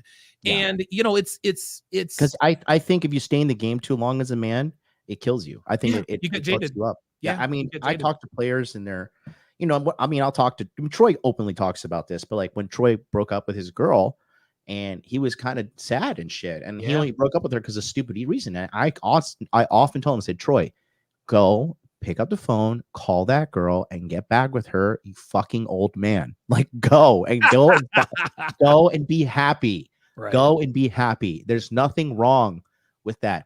but all this manosphere shit was in his head because it was brainwashing him too. You know, like I didn't realize that. You know, I did like not realize just that. once she leaves, never take her back. If you take her back, you're a beta. And like all these guys with this just awful fucking advice. These guys are losers. They get no pussy. They have no fucking semblance of a relationship in their life, and they're out here giving all this toxic advice to validate their own broken ego. And he's back with her now, and he's so happy. Oh, he's good. Oh, you know, good. And I told him too, I was like, go fucking get that Indian bitch to make you some curry and be happy, man. I had like, no idea. I had no idea that Troy was in a relationship and had gotten out of her. I had no idea. Yes, and it was pretty hard on him too, you know, because we went to Colombia, we talked about it, and he talks. I'm not doxing anything. Of course, this is all public information on his channel. But like I said, you know, it, and for me too, right? Because you know, I'm a big proponent of inner game, and you know, to be like us, you have to execute your daily life at a very high level that the average woman doesn't even know how to fucking comprehend to a degree, right? So when I look at a new girl and I go on a date with her, right, I just sit across the table like, what basket of fucking trauma do I need to fix here? Like, what bad habits do I need to train out of this one? I went on a date with a girl recently, right? Smoke show Japanese girl, beautiful chick. I was walking home from the gym and I could just feel somebody walk up to the side of me, and I could feel that this girl like wanted me to talk to her. So I went to the supermarket to buy some shit. And then, because I pussied out, quite frankly, and then I was just like, I was in the supermarket. I was like, God damn it, you fucking! I'm gonna say, I almost said the F word. I saved myself. Jesus. I was like, please. You rainbow F word, MLD, go out there and talk to her. So I go out there. I'm like, I'm gonna not stop till I find this chick. I walk around, and then I see her coming out of the coffee shop. Right. I just walk up to her. She sees me. I see her. I know what the deal is. So I'm just like, hey. You know? Wow. She stops. She is beautiful, dude. This girl is gorgeous, right? So I get her number and I'm like, you know, we should hang out when you're free. And then she's like, yeah, I'm free in this day. I'm like, cool. So we go, I tell her to come over, let's get some drinks, whatever. We get some drinks, I bring her back to my place. I show her my dog. She's playing my dog. We're listening to K-pop. We're having a good time. and then we fucking smash, right? Yeah. And then so she, you know, because some of these girls don't know like how like smart we are in regards to the game. Yeah. So I look at her Instagram after she adds me. This chick is a secretary. She's making like $2,500 a month, right? Oh God. She's posting all this shit at like fucking luxury restaurants, luxury hotels. She went to a resort this weekend that's like $1,000 a night. And I'm just like, John. She's a sugar baby. Do you think I'm fucking retarded? Like, oh God. And then, but the thing is that she was playing it up like she's innocent. And so when I see that right there, like this chick is objectively bare minimum an 8, right? Wow. And that just like turns me off. Like I'm so done. I've lost all attraction to that because I've seen that these red flags and where it leads to, and no amount of pussy is worth my peace of mind, stress. Because I've done it. I've gotten crazy. I've gotten jealous. I've done all that shit. Sure. And I'm just like, this just leads to nowhere. And I just don't want to fuck with women who don't have integrity. I met another girl, right? She was Miss Best Body Japan. Smoke show. I don't know. I would love fucking rubbing my belly all over her when I was banging her. Beautiful, perfect body, amazing vagina, tasted like fucking coconut. I don't know what she put on her pussy. It was amazing, right? Tasted like I ate pussy. I know I'm a beta male according to the fucking community. I don't need to. I'm a submissive beta male. I guess you are. I guess you know.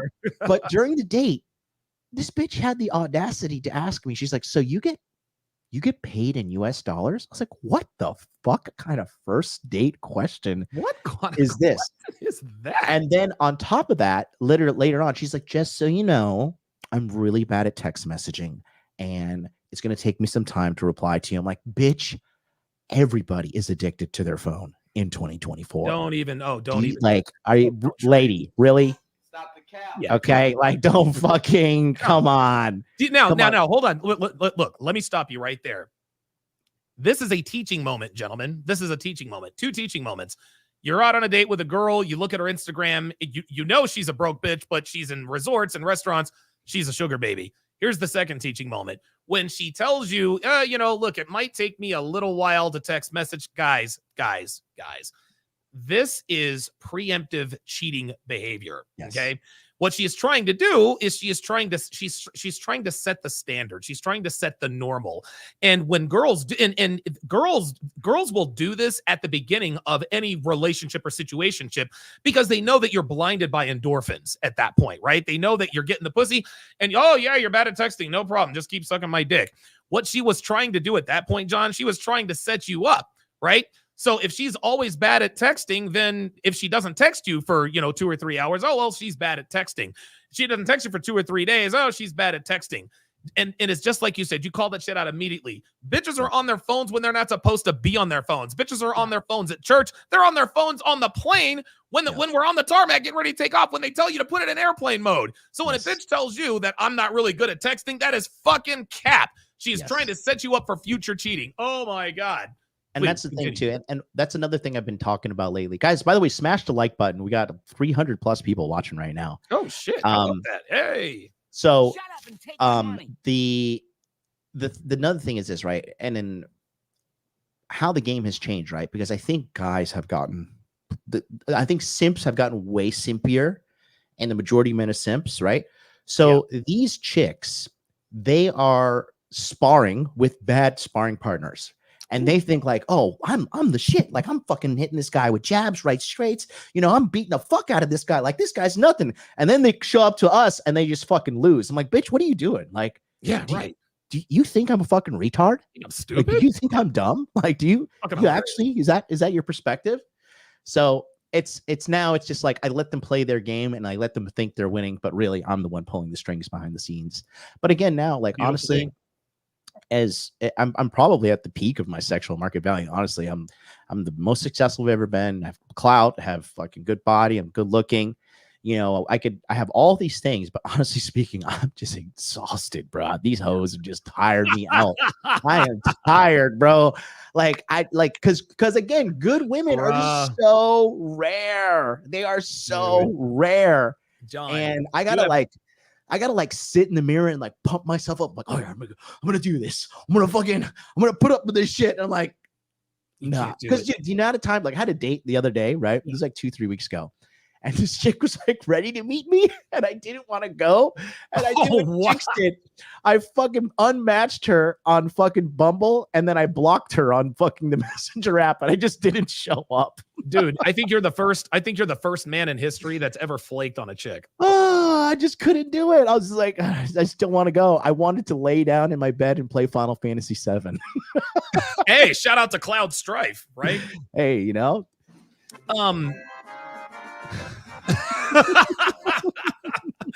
But listening to you, hearing you talk like that lets me know how incredibly not lucky, but incredibly fortunate I am to be in the relationship that I am in.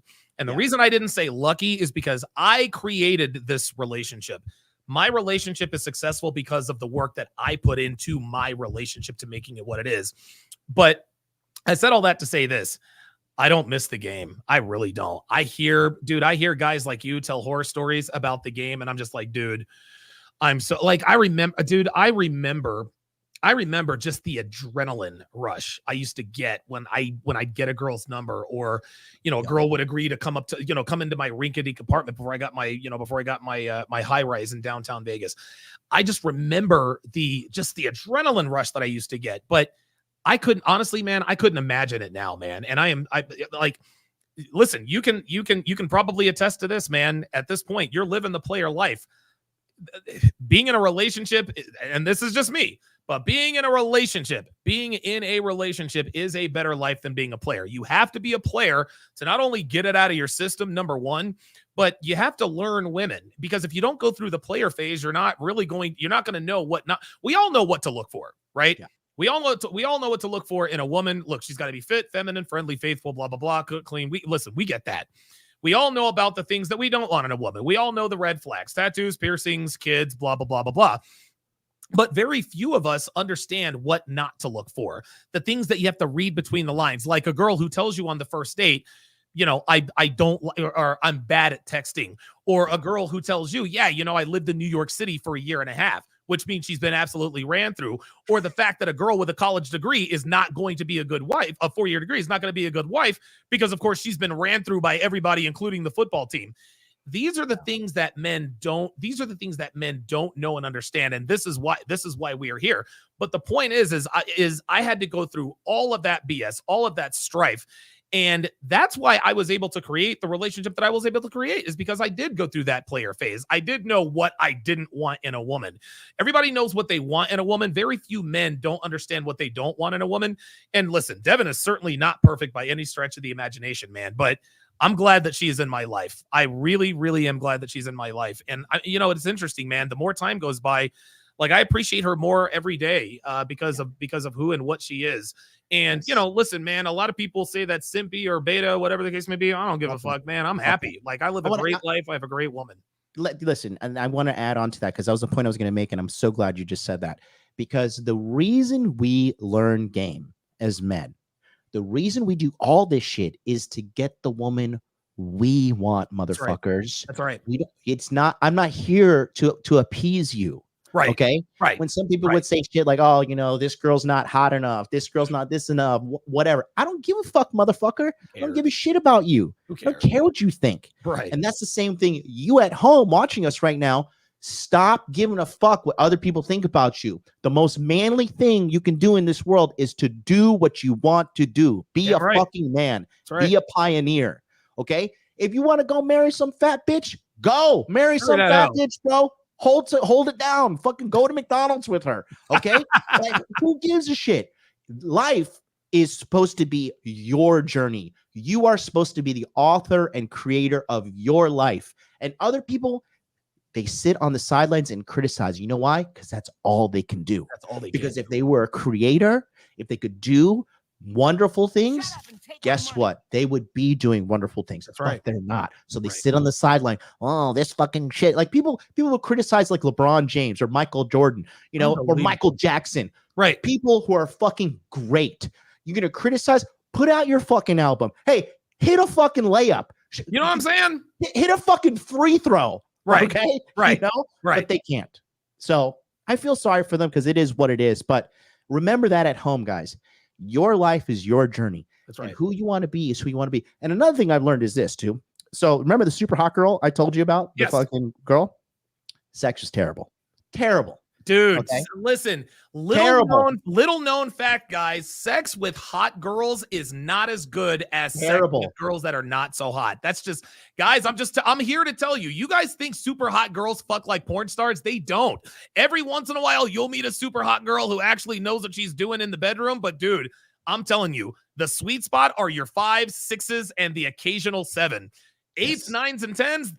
Don't get me wrong. I've had great sex with 8s, 9s, and 10s, but I have had much better sex with 6s and 7s all day, every day. The point I just typically always say is, you know, a lot of guys value beauty beyond character, beyond her ability to contribute. Another thing, you know what this fucking lazy bitch did? We cooked tacos together and she fucking didn't wash the dishes. I was like, this bitch is dead to me. This bitch is dead to me. You are not going to be leaving dirty dishes in my house, woman. Okay. So I just, like I said, and she was wearing a padded bra. Her tits were fucking not as big as she's advertised. So fucking angry. But you got scammed. But she's beautiful, you know.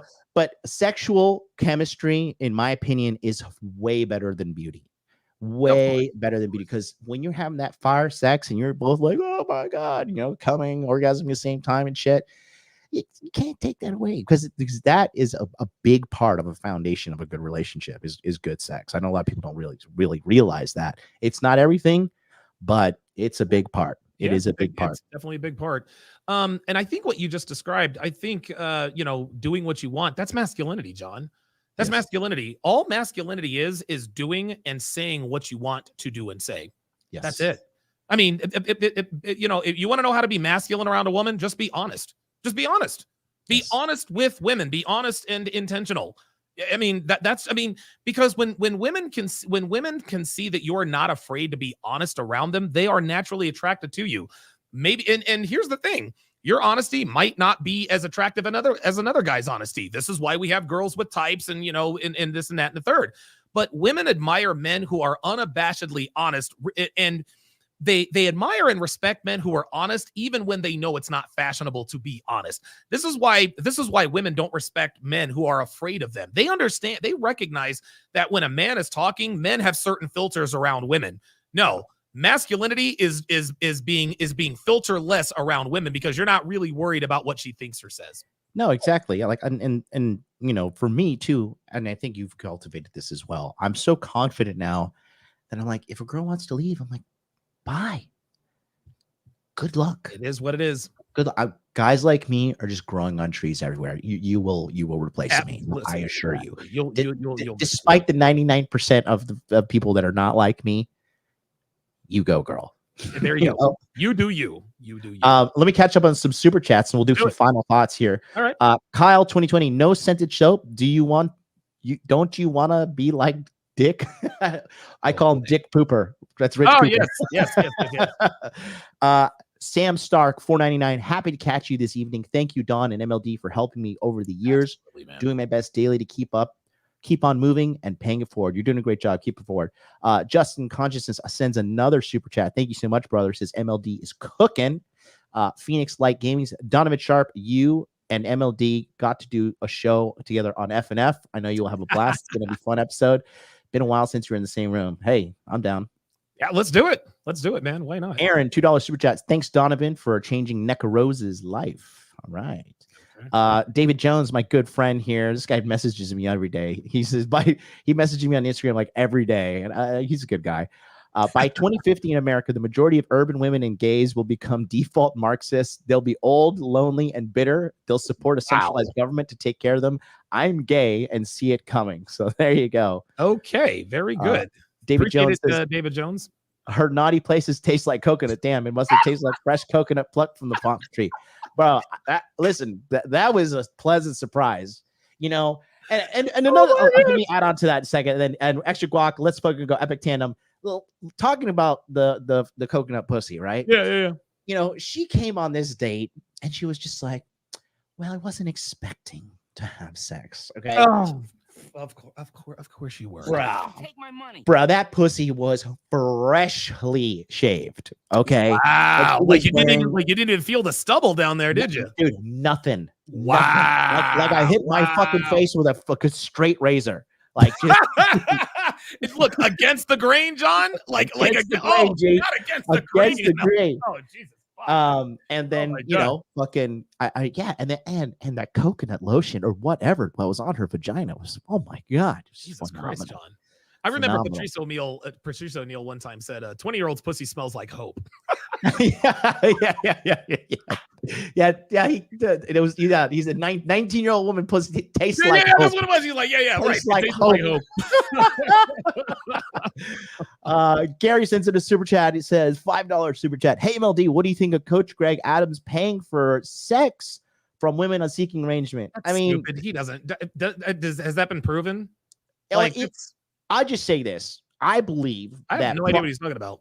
I think that prostitution is just glorified masturbation, and I don't want to, like, I have used escorts before. Full disclosure. I had some rich friends when I started making money. Sure. These two white guys, they didn't have game like me. They're like, you gotta try it, bro. You gotta try it, bro. It's great.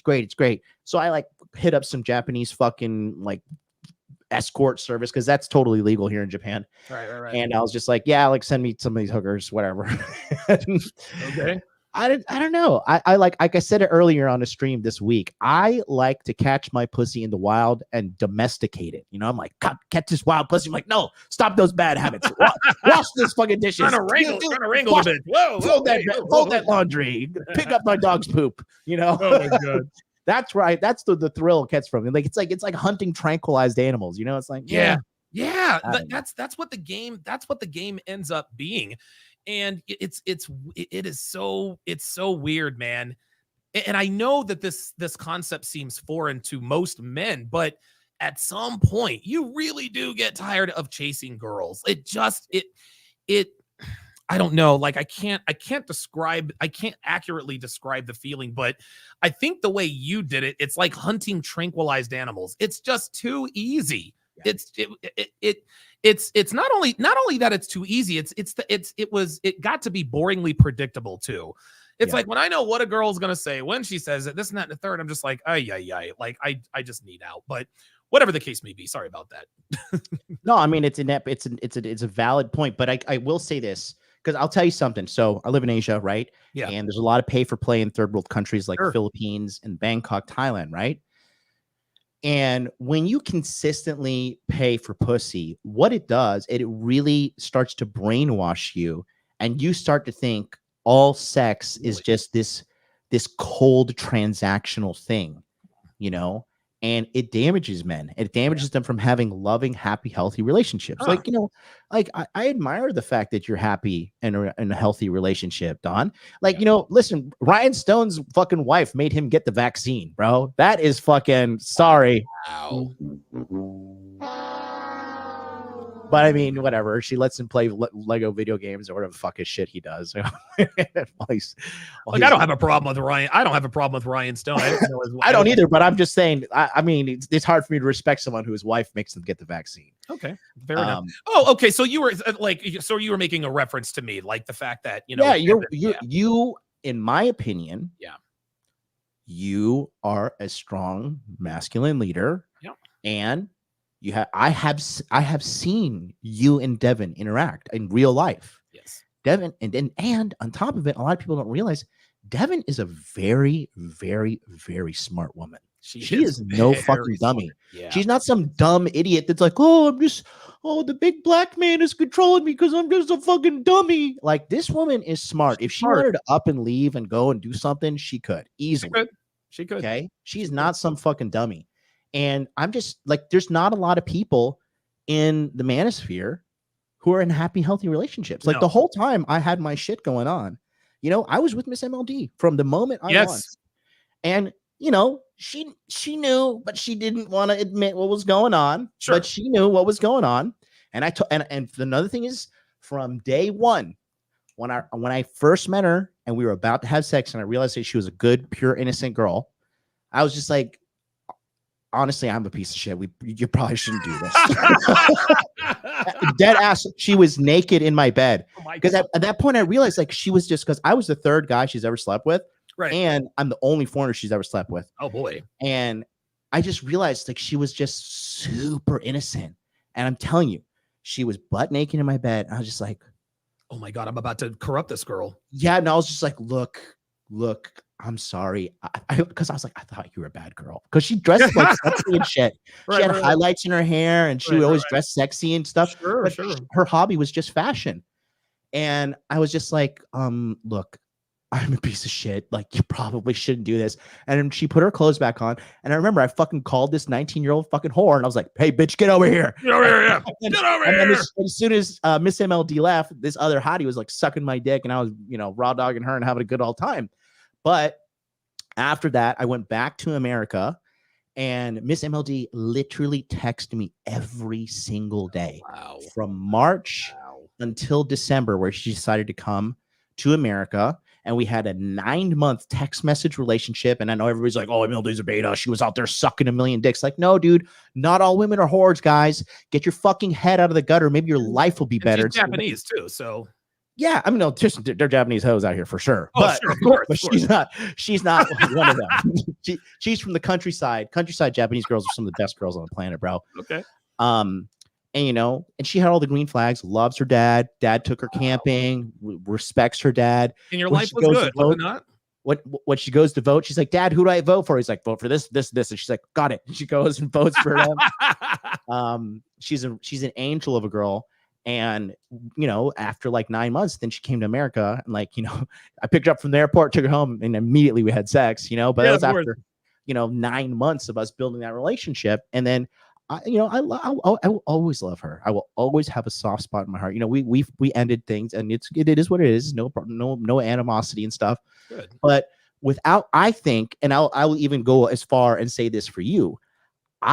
I will go on record right now and say, I don't think I would become multimillionaire successful man that I am now if I did not have her loving me, guiding me, and supporting me all the way. When I lost all my money in 2018, I literally had $7.50 to my name in the summer at one point. I had no money. I remember she wanted to go have like a Korean barbecue and I couldn't afford it. I didn't have $40. And I remember she paid that $40 and I felt like the biggest fucking loser on the fucking planet. And I was depressed for like 2 weeks because of that. But she hugged me. She kissed me. She's like, you're not a loser. You're such a smart guy. You're the hardest worker I've ever met. I love you so much. And having a woman who loves you, who is in your frame and who's helping you in the journey. And women do guide you and not like saying they lead you, but they guide you in a different way. They absolutely help, man. They are a good little cheerleader and to have in your corner. And that's the number one thing I want guys to know. Like, it is not all women are hoes and then you're despair and cheating and she's gonna do this, she's gonna do that. It's not like that. There are good women out there. And I'm telling you, listen to me, listen to Donovan when we say, you get in, you have your fun. Yes. You look for your girl and you get the fuck out and you go do something else with your life, because a life of endlessly chasing women, you're going to get STDs. You're going to get trouble. You're going to catch paternity tests. It costs time, money, calories. You're going to damage your liver because you're probably out there drinking a lot. Some of you wild animals doing drugs. I'm not going to say anything. But it's only a matter of time before that shit catches up with you. So we're talking about it full circle. Donovan and I, we've done it all. We've done it all. Yeah, man. And we're both genuine guys. We both come from a good place in our hearts. And I think that's why the people who do love us indeed do love us, Yeah, it's interesting. I'm not going to go as far as to say that I would not have gotten to where I am financially without Devin. Because I was already financially successful when I met her. And as far as podcasting is concerned, had I never met her, eventually I would have gotten to this point. It would have taken me a little longer, but I would have gotten here. But the journey would not have been as enjoyable. It would not have been as rich. It would not have been as enlightening. It would not have been as easy without her. It's like having, and you're right, man. The player life can be a very lonely existence. Just listen, we know hoes are lonely. We know hoes are lonely. Guys, being a player, and listen, men, we thrive a little better in solitude than women do. We need our solitude to a degree. But there is something to be said about having a woman in your corner who loves, appreciates, and respects you, and who is your biggest cheerleader. Devin and I, man, we have fought through fire together, man. Yes. Like we have fought through fucking fire, man. And it's interesting. I was actually sitting on the couch just earlier today, and she just came over. She was like, all right, incoming as beep, beep, beep. And we sat there watching TV, kind of loving on each other, for a little while. And we've never really been that affectionate towards one another. But, in that moment, I was just like, yeah, like we're still here. Like we still have a very strong relationship. Our relationship is not without its challenges, as every relationship is, but I'm glad that she is on this journey with me. And again, I'll reiterate, I would have gotten to this point without her, but I can freely admit it probably would not have happened this as quickly as it did. And it would not have been as enjoyable. Being in a good relationship with a woman who genuinely loves, appreciates, and respects you and puts you first no matter what. Guys, there's nothing like it. There's nothing like it. Yeah, listen, you'll get and do I get endorphin rushes with Devin? No, I don't. Is being in a relationship with her is exciting as the player life? Not even close. There's some times when our relationship is actually pretty boring, to be honest with you. And that to me is the best thing. I don't need excitement. If we don't have excitement, we don't have drama. Our relationship is boring, and it is fucking awesome because of it. It's funny. King Dre says that he's like, bring me the most boring bitch you got. Bring me the most boring bitch you got. I love these boring bitches, Yes, because it's so true. And look, when you're like constantly chasing these dopaminic highs and stuff, like you're just gonna have to do more and more and more to get to the next fucking high. Yeah, man. You know what I mean?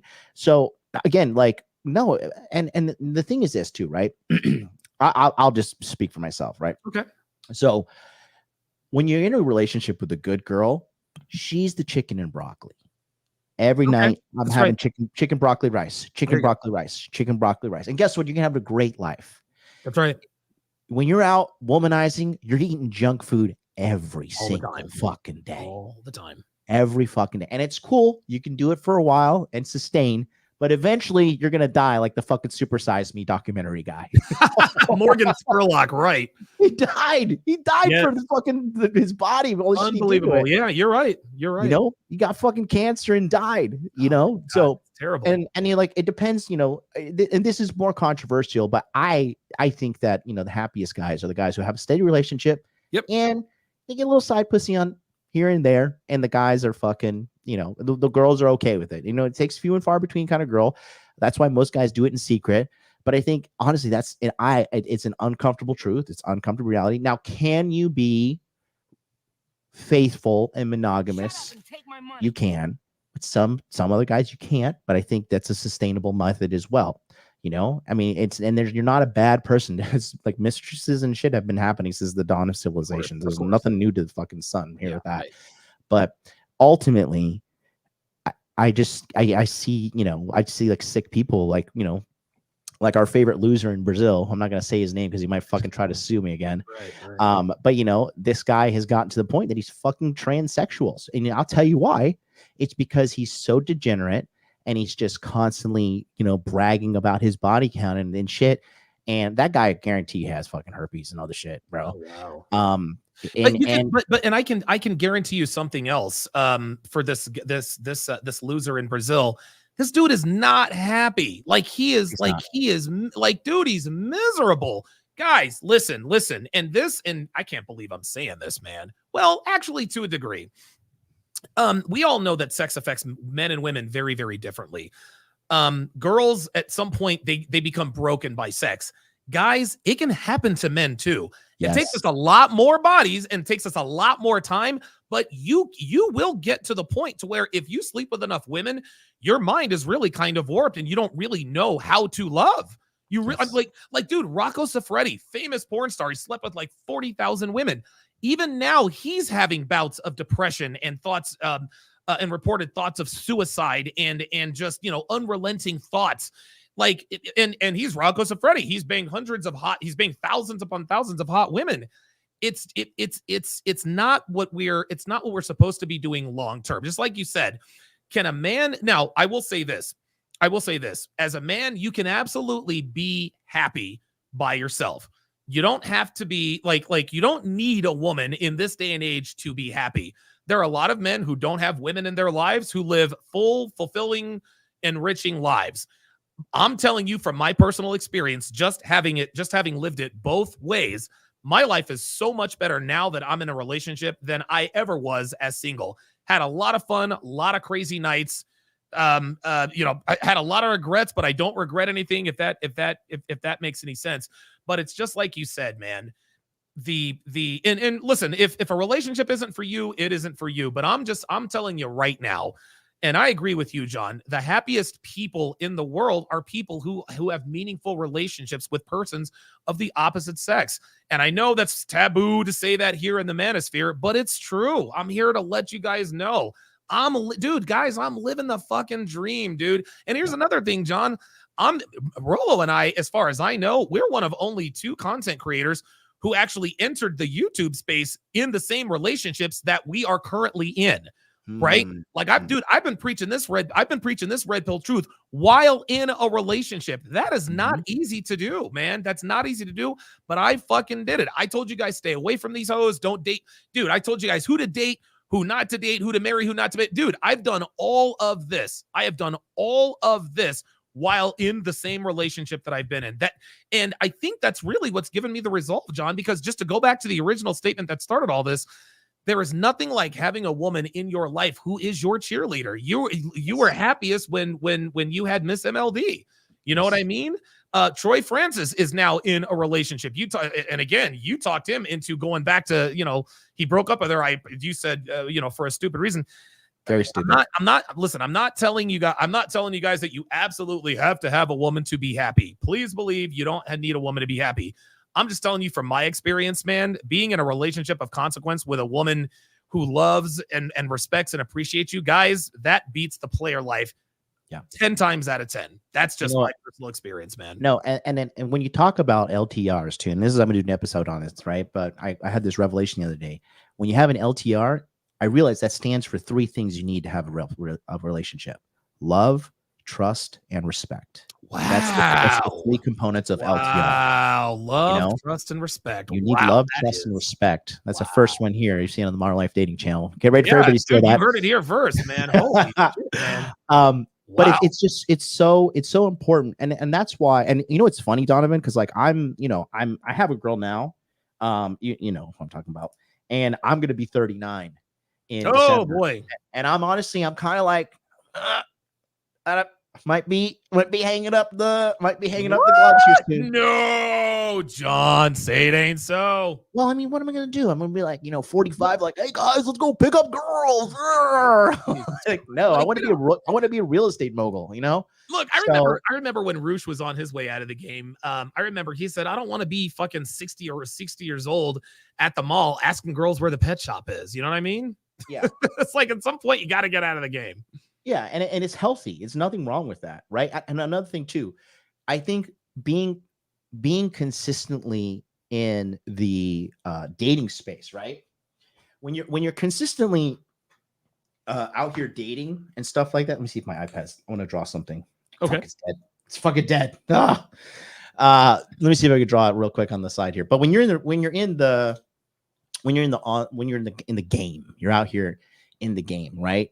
And you're trying to figure it out. Like, really, the point of it all is, in my opinion, relatively empty, because you have to think of, like, again, what Brandon said is like, it to a degree, like learning game and stuff. Yes, it's good, but after a certain point, it is just empty victories. Like, Let me ask you this, Don. Do you think that you could have been as financially successful as you are now if you were still out in Vegas partying, no, chasing holes and all that shit? Hell no. And when I think about the amount of money that I blew chasing girls, dude, it makes me sick to my stomach. So you know what? It's interesting. I say that I would have gotten to this point eventually, with or without Devin. When you put it in that context, maybe not. That's what I was trying to hint at. Yeah, I don't want to, step on your toes and tell you what to think, but no, that makes sense because when I was at the peak of my playerdom in Las Vegas, dude, I was spending copious amounts, and I was making a lot of money, but I was spending a lot of money too because I had the time to spend it. But when you're out of the game, when you're done, going after chicks or whatever, and you're working on, building your business and, you're working on your relationship, you don't have time, nor do you have the desire to do that stuff. So you might actually be right. I don't think that I would have been, just knowing my proclivities, I don't think I would have been as financially successful as I am now if I was not in a relationship. Yeah. And I think that, staying in the game too long is, it's not good. And I just think that, you got, and another thing is this too. It's a like, honestly, you're a smart guy. You're so smart. You've really dragged yourself out of bad situation to like literally the top 1% of American population. Yeah. And it would have been it's a waste of Donovan Sharpe to be out there just dealing with whores. Yeah. It's just a waste of you as a human. Yeah. You are far more valuable now. Oh yeah. Doing what you're doing, literally changing the culture, changing the tide of things in America, versus out here. And guess what? Hey, MLD, you fucked a hot girl last night. Lit, bro. Send pics. Jesus. Here she is. Awesome. Right. All right. Talk to you later. Now I send you pictures. Now I send you pictures like, hey man, look what Devin cooked for me, or look what Devin bought me for Christmas, or look at this Valentine's Day. Look at my bank account. Okay, so I sent you a screen grab. Okay. Yeah, no, it's a good thing. It's a good thing. I try not to look. I'm a little braggadocious. I'm trying to tone it down a little bit, but I do. And this is how I view things. Okay, I just drew this thing up real quick. Okay, so this is like the cycle that I think most guys go through, And then if you stay on this shit forever, you're going to be fucked up because you're going to meet a girl. Oh, wow. Right? Yeah. Meet a girl, start relationship trauma causes it to end because you've got with some fucking hoe. Yep. And then now you got to heal the trauma. Yeah. Then you meet a girl, and then you start a relationship. Relationship trauma causes it to end. Heal trauma. Rinse and repeat. That's it. Because when you're out picking up chicks and stuff, the majority of the chicks you're picking up are hoes. Yes. Because the majority of people involved in the pickup and hookup lifestyle are hoes. I got to give some props to Roosh because he did say that. And I see it now clear as day. It's like, of course, it's a lot of broken people. But if you're in your mindset and you're like, I'm not looking for an LTR, I'm not looking for a way to get out, then this is your life. This is your life. But the thing is, I think that's why MGTOW guys get so butthurt is because this happens once or twice. Because how many times has this happened to you, Don? Oh my God. Jesus fucking Christ. I can't even tell you, man. Dude, 35, 40 times at least. Yeah. Like, same here. Yeah.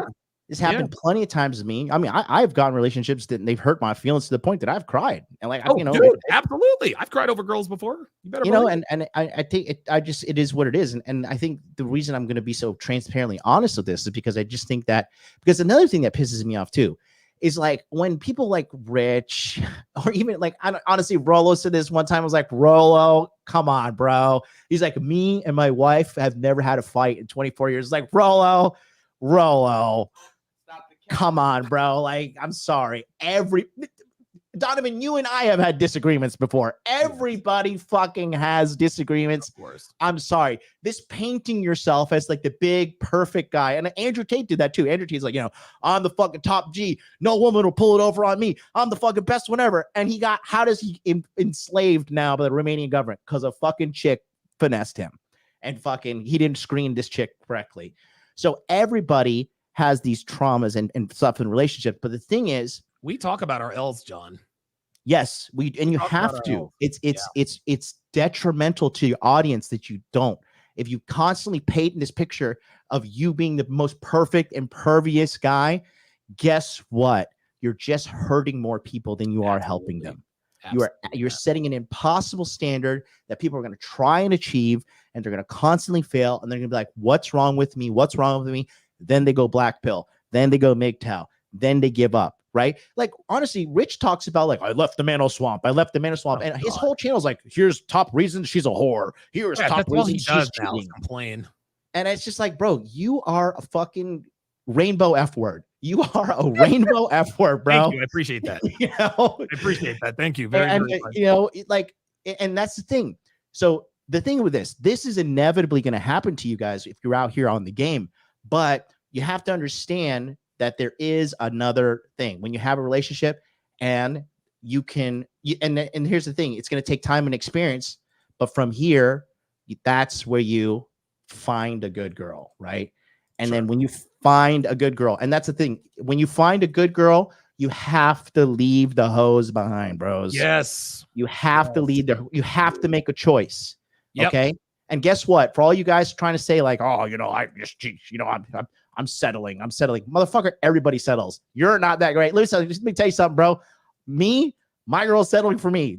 To a degree, Donovan's girl's settling for him. And to a degree, Donovan's settling for his girl. Everybody fucking settles. You're not perfect. None of you guys at home deserve the perfect girl. Nobody deserves the perfect girl. Nobody's perfect. But I think what separates us, John, is that we talk about our L's, man. Like, dude, I had a troll in my chat the other day talking about, oh, you proposed to a heroin addict. Yes, I did. Like, it's really, really weird. Like our friend down in Brazil, right? Like, he never talks about his L's. There are so many, and I'm telling you right now, his L's on an audio recording. Well, yeah, and video, right? But not enough men in this space talk about what it took to get here, what it took to learn women, our cautionary tales. Every once in a while, you'll hear, I think they call it #SimTales or something. We are two of the only Manosphere content creators who know and own. And we own our L's. We tell these guys, hey, I did it wrong. This is what I did wrong. Don't let this happen to you. This is what happened to me. And I think that's why a lot of people, well, not a lot of people lately, but I think that's why our fan base is so loyal to us, because they know that we're honest to a fault. We're not misleading them about what we used to be as people.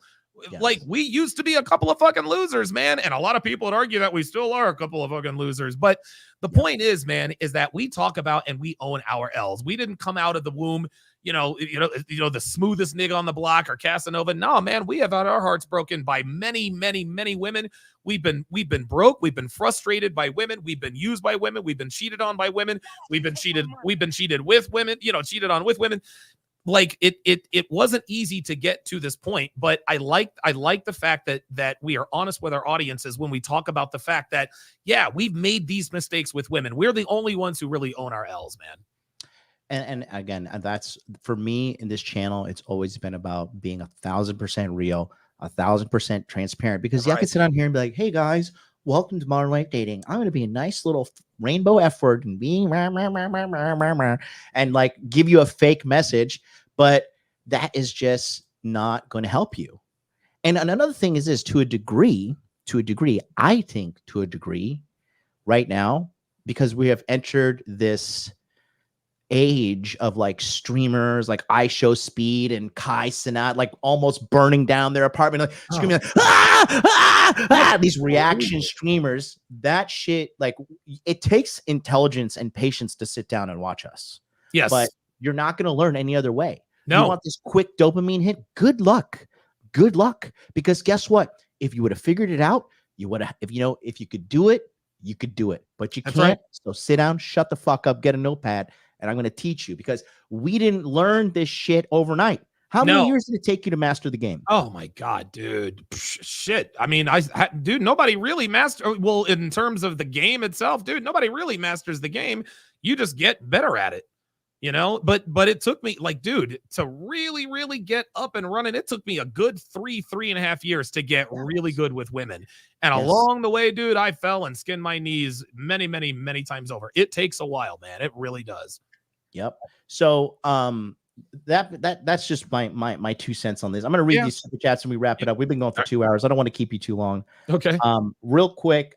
Gary says, MLD, what's your actual job? Always wondered. I'm the supreme leader of the Hot Dude Army. Full time. Right. Yes. David Jones, again, I feel bad for straight guys because we have throat goat inflation and sandwich making deflation. Would you go on the Sozcast again? For me, no. No, I would never go on the Sozcast. I'm going to punch Adam Sosnick in the face when I see him. Dude, call my lawyer right before I do it. There you go. Yep, I'm about to go to jail. like, listen, we're going to have an assault case. Ken Rose, $2. Hey, Ken Rose. There. And David Jones again, male monogamy is like Rome. Rome was not built in a day. That's right. Thank you so much. Thank you so much for being here, Donovan. Appreciate you, man, my friend. Thank you. We gotta do this on a weekly basis, man. I think so too. Yeah. I think so too. Chat, let us know. Put a 1 in the chat if you'd like to see us do this on a weekly basis. Leave a comment in the section below if you want to do something. If you think this is valuable, because I just think right now, I think the one thing that happened to a lot of us is we're like the Avengers, we win when we're together, and when we're apart, Thanos is going to kill us all. Yeah. We got to start doing these collabs a lot more, man. We do. And we need to build a new team of Avengers. Honestly, we need to rebuild the Red Pill Avengers, maybe another version of the 6, Yeah. I think we should do something like that. Because honestly, we need real voices. And, I think, somebody who would be really good addition is Paul from Apex Mindset. Okay. I think Paul is a great guy. I think he's the best Manosphere content creator personly. And wow. Okay. He's literally an alpha male killer, bro. Special forces, like to this day. He's an amazing guy. Okay. I love that guy. Yeah. Let's I don't know, man. Maybe start our own version of Rule 0. Let's call it Rule 1.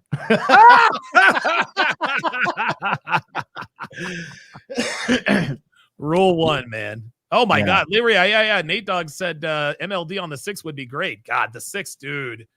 That was a great show. Listen. I'm gonna end it with this because I am very, very hungry. But dude, I'm gonna tell you what, the peak of the Donovan Sharpe brand is not the Conference of Masculine Excellence. Nah, it was the 6. The 6, dude, that was a veritable all-star game. It was myself, Kevin Samuels before he blew up, Myron Gaines before he blew up, Minister Japs, Solo TV 84, and Mr. Lucario. Dude, Yes. dude, those shows, they were hard, but they were so much fun, provided so much value. So if we could recreate anything even close to that, I think a lot of guys would enjoy that. Dude, absolutely. Well, like I said, we're getting ready to launch on my end here. We're getting ready to launch the Tokyo Love Show. Oh, It's yes. going to be the first ever Japanese live streaming dating panel show in the world. Okay. It is taking us forever to find Japanese girls, but that is the hardest thing we're trying to do because a lot of the world, just Japanese people in general, are pretty shy. Okay. To get on the show. I'll give you guys a quick little sneak peek. We have pretty much finalized the logo. So that's going to be the logo there for what we got going on. Hey, there you go. And That's good. it's something that we've been working on for a long time. And like I said, I spent $70,000 on this studio. Whew, yes, So- he has. Oh my God, that studio is amazing. Oh my It's got to work. Yes, yeah, it kind of has to at this point. So yeah. It's got to work. So thank you guys all for watching. Leave a comment, Absolutely. leave a subscription. Hit us up if you want us to do this again. I got a bunch of ones in the chat. Yeah. Until then, I'll see you guys next time. Peace. Take care. out.